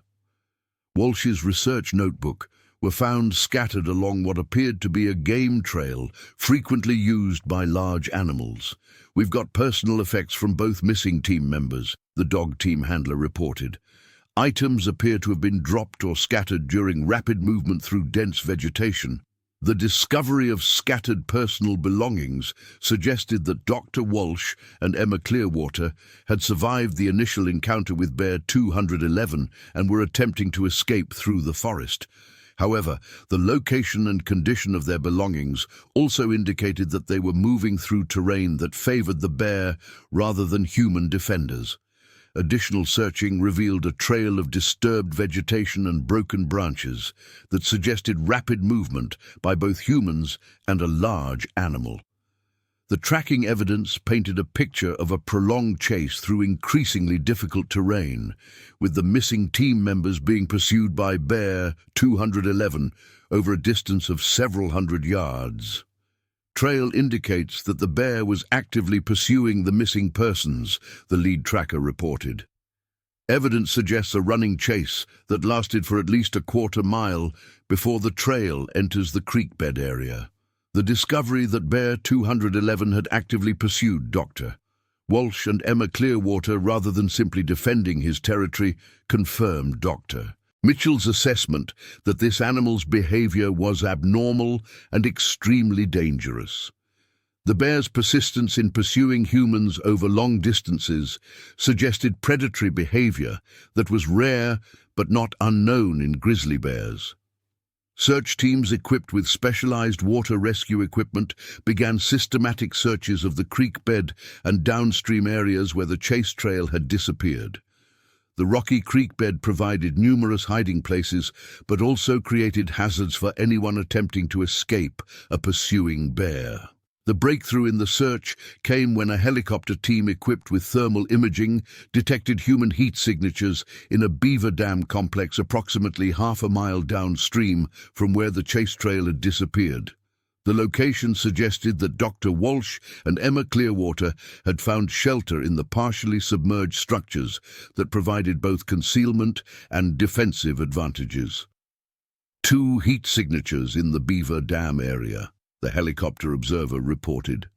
Signatures appear consistent with human body temperature, but are stationary, possibly indicating unconscious or seriously injured individuals. The Beaver Dam rescue operation required specialized equipment and techniques due to the partially submerged and unstable nature of the shelter where the missing team members had been located. Water rescue specialists were lowered from helicopters while medical teams prepared for the possibility of treating hypothermia and bear attack injuries.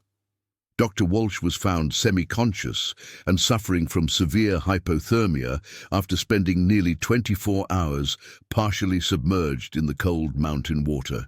His injuries included deep lacerations consistent with bear claws and possible broken ribs from the initial encounter with Bear 211. Emma Clearwater was unconscious, but alive, having used her knowledge of wilderness survival to construct a shelter that had kept both team members alive through their ordeal. Her injuries were less severe than Dr. Walsh's, but she showed signs of exhaustion and mild hypothermia from their extended exposure. Both survivors are alive and responsive to treatment, the rescue team medic reported as the helicopter evacuation began. Injuries are serious, but not immediately life-threatening, with proper medical care. The successful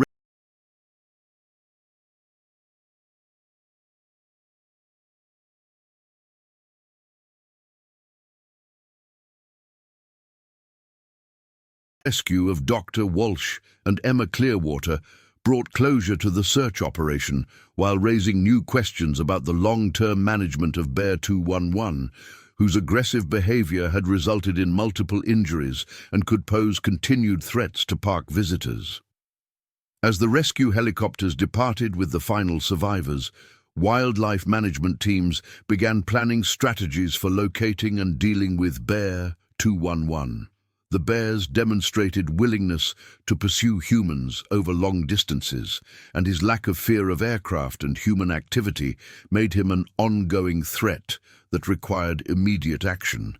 This animal has crossed the line from defensive behavior to predatory behavior, the chief wildlife officer explained to incident commanders. We cannot allow him to remain in an area with public access. The decision to authorize lethal force against Bear 211 was not made lightly, as park policy strongly favored non-lethal management of wildlife conflicts. However, the bears demonstrated aggression toward humans, and his unusual persistence in pursuing researchers created a clear public safety threat that could not be managed through relocation or hazing techniques. Specialized wildlife control teams, equipped with heavy-duty rifles and tranquilizer equipment, began systematic searches for Bear 211, using the locations of his previous encounters with the research teams to predict his likely movement patterns. The operation required careful coordination to ensure that the dangerous bear was located and dealt with before he could encounter additional park visitors. The tracking operation revealed that Bear 211 had returned to the areas where he had encountered both research teams, possibly searching for additional food sources or defending territory that he had established through his aggressive encounters. This behavior pattern made him relatively easy to locate, but also confirmed that he remained a serious threat to anyone entering his territory. Bear 211 was ultimately located near the site of Dr. Hendricks' team's abandoned campsite, where he was feeding on food supplies that had been scattered during the initial encounter. The bear's behavior during the approach of wildlife control officers confirmed that he showed no fear of humans and was prepared to defend his food sources aggressively. Target acquired, the wildlife control marksman reported. Large male grizzly, estimated weight 900 pounds plus, showing aggressive posture toward approaching personnel. The decision to use lethal force was made when Bear 211 charged the wildlife control team from a distance of approximately 50 yards, demonstrating the same aggressive behavior that had endangered the research teams.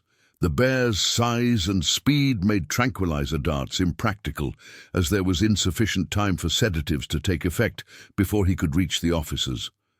Bear 211 was killed by multiple rifle shots at a distance of approximately 20 yards, ending the immediate threat to park visitors while providing an opportunity for wildlife biologists to study the factors that had contributed to his unusually aggressive behavior toward humans. The necropsy performed on Bear 211 revealed several significant findings that helped explain his aggressive behavior toward the research teams. At an estimated age of 22 years, he was approaching the upper end of the normal lifespan for wild grizzly bears, with dental wear and joint problems that may have made normal foraging more difficult.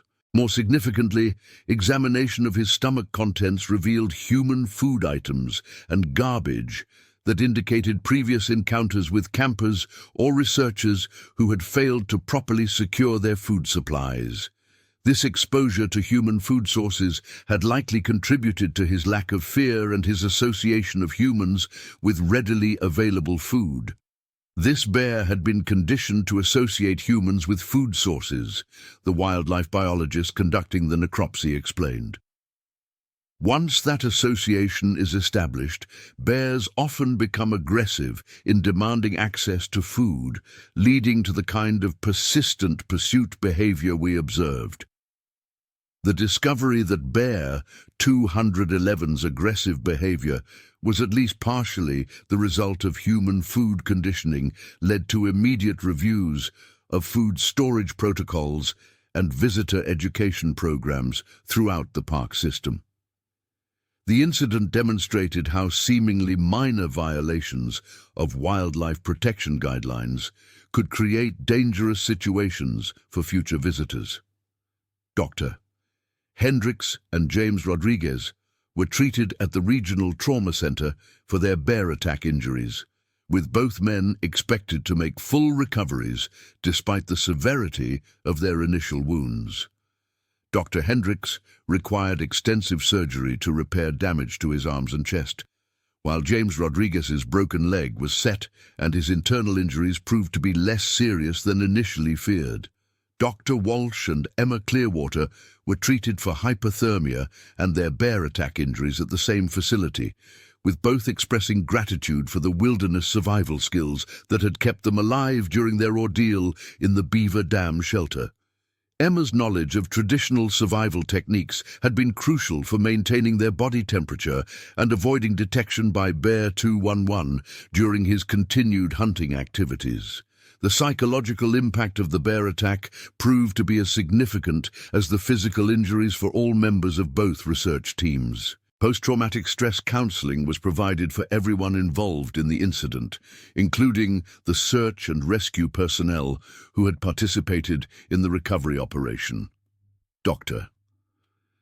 Mitchell found herself struggling with guilt about the decision to evacuate her team while leaving Dr. Hendricks' group in the field, despite the recognition that her actions had prevented additional casualties. The incident had demonstrated the importance of immediate communication and evacuation procedures when dealing with aggressive wildlife encounters. Jessica Chen's academic career was significantly impacted by the incident, as she found herself unable to return to wilderness research due to persistent anxiety about wildlife encounters. Her experience demonstrated how traumatic encounters with predators could end promising scientific careers, even when physical injuries were minor or non-existent. Michael Torres, drawing upon his grandfather's teachings about the spiritual significance of dangerous encounters with wildlife, found himself better able to process the psychological trauma of the incident. His cultural background provided frameworks for understanding and accepting the risks inherent in sharing the landscape with large predators.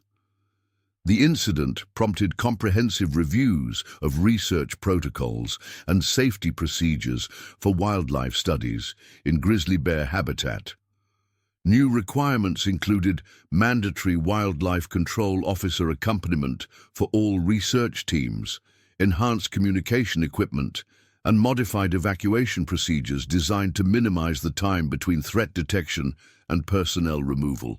Park officials also implemented enhanced visitor education programs designed to prevent the kind of food conditioning that had contributed to Bear 211's aggressive behavior. The incident served as a stark reminder that human actions, even seemingly minor violations of wildlife protection guidelines, could create dangerous situations that threatened both human safety and wildlife conservation goals. The media coverage of the bear attack incident brought national attention to the challenges of conducting research in wilderness areas while maintaining both human safety and wildlife protection objectives. Television interviews with the surviving researchers provided dramatic first-hand accounts of their encounters with Bear 211, while emphasizing the importance of proper wilderness safety protocols. Dr. Mitchell's detailed account of their initial encounter and her team's successful escape provided valuable lessons for other researchers working in predator habitat. Her emphasis on the importance of recognizing abnormal wildlife behavior and responding immediately rather than attempting to continue normal activities potentially saved lives beyond her own research team. Emma Clearwater's survival story became particularly compelling as she described using traditional Blackfeet survival techniques to create shelter and maintain body temperature during their ordeal in the Beaver Dam. Her account highlighted the value of combining modern safety equipment with traditional wilderness knowledge for optimal survival outcomes. The scientific community responded to the incident by developing new protocols for research in dangerous wildlife areas, including enhanced communication requirements, modified team structures, and improved emergency response procedures.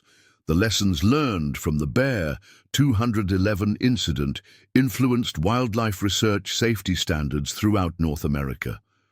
1 year after the incident, a memorial was established at park headquarters, honoring the courage of the research teams and search and rescue personnel who had participated in the operation. The memorial served as a reminder of both the risks inherent in wilderness research and the importance of proper preparation and response to wildlife encounters. Dr. Hendricks returned to wildlife research after his recovery, but shifted his focus to studies that could be conducted from greater distances and with enhanced safety protocols. His experience with Bear 211 had given him unique insights into aggressive bear behavior that proved valuable for developing new safety procedures for field researchers. James Rodriguez's photography and video documentation of the research expedition provided crucial evidence for the investigation into Bear 211's behavior patterns. His images of the bear's track and sign helped wildlife biologists understand the factors that had contributed to the animal's unusual size and aggressive tendencies. The incident also prompted advances in emergency communication technology for wilderness research, including improved satellite communication devices and automatic emergency beacon systems designed to provide immediate location data for search and rescue operations. These technological improvements reduced response times for future emergency situations. Dr. Walsh's recovery was complicated by ongoing anxiety about wilderness environments, leading him to transition into laboratory-based research that did not require fieldwork in predator habitat. His experience demonstrated the long-term career impacts that traumatic wildlife encounters could have on research scientists. The Bear 211 incident ultimately contributed to improved safety standards and emergency response capabilities that benefited all future wilderness researchers. While the encounter had been traumatic and dangerous for those involved, the lessons learned helped prevent similar incidents and saved lives in subsequent wildlife research operations. 5 years after the incident, the research site was reopened for scientific studies with enhanced safety protocols that included mandatory wildlife control officer accompaniment and improved communication systems. The area continued to provide valuable habitat for grizzly bears while serving as a testing ground for new safety technologies and procedures. The legacy of the Bear 211 incident extended beyond immediate safety improvements to influence broader discussions about human-wildlife coexistence in an era of expanding human activities in traditional wildlife habitat. The incident demonstrated both the risks and the importance of scientific research in understanding and protecting North America's remaining wilderness areas and their iconic predator species.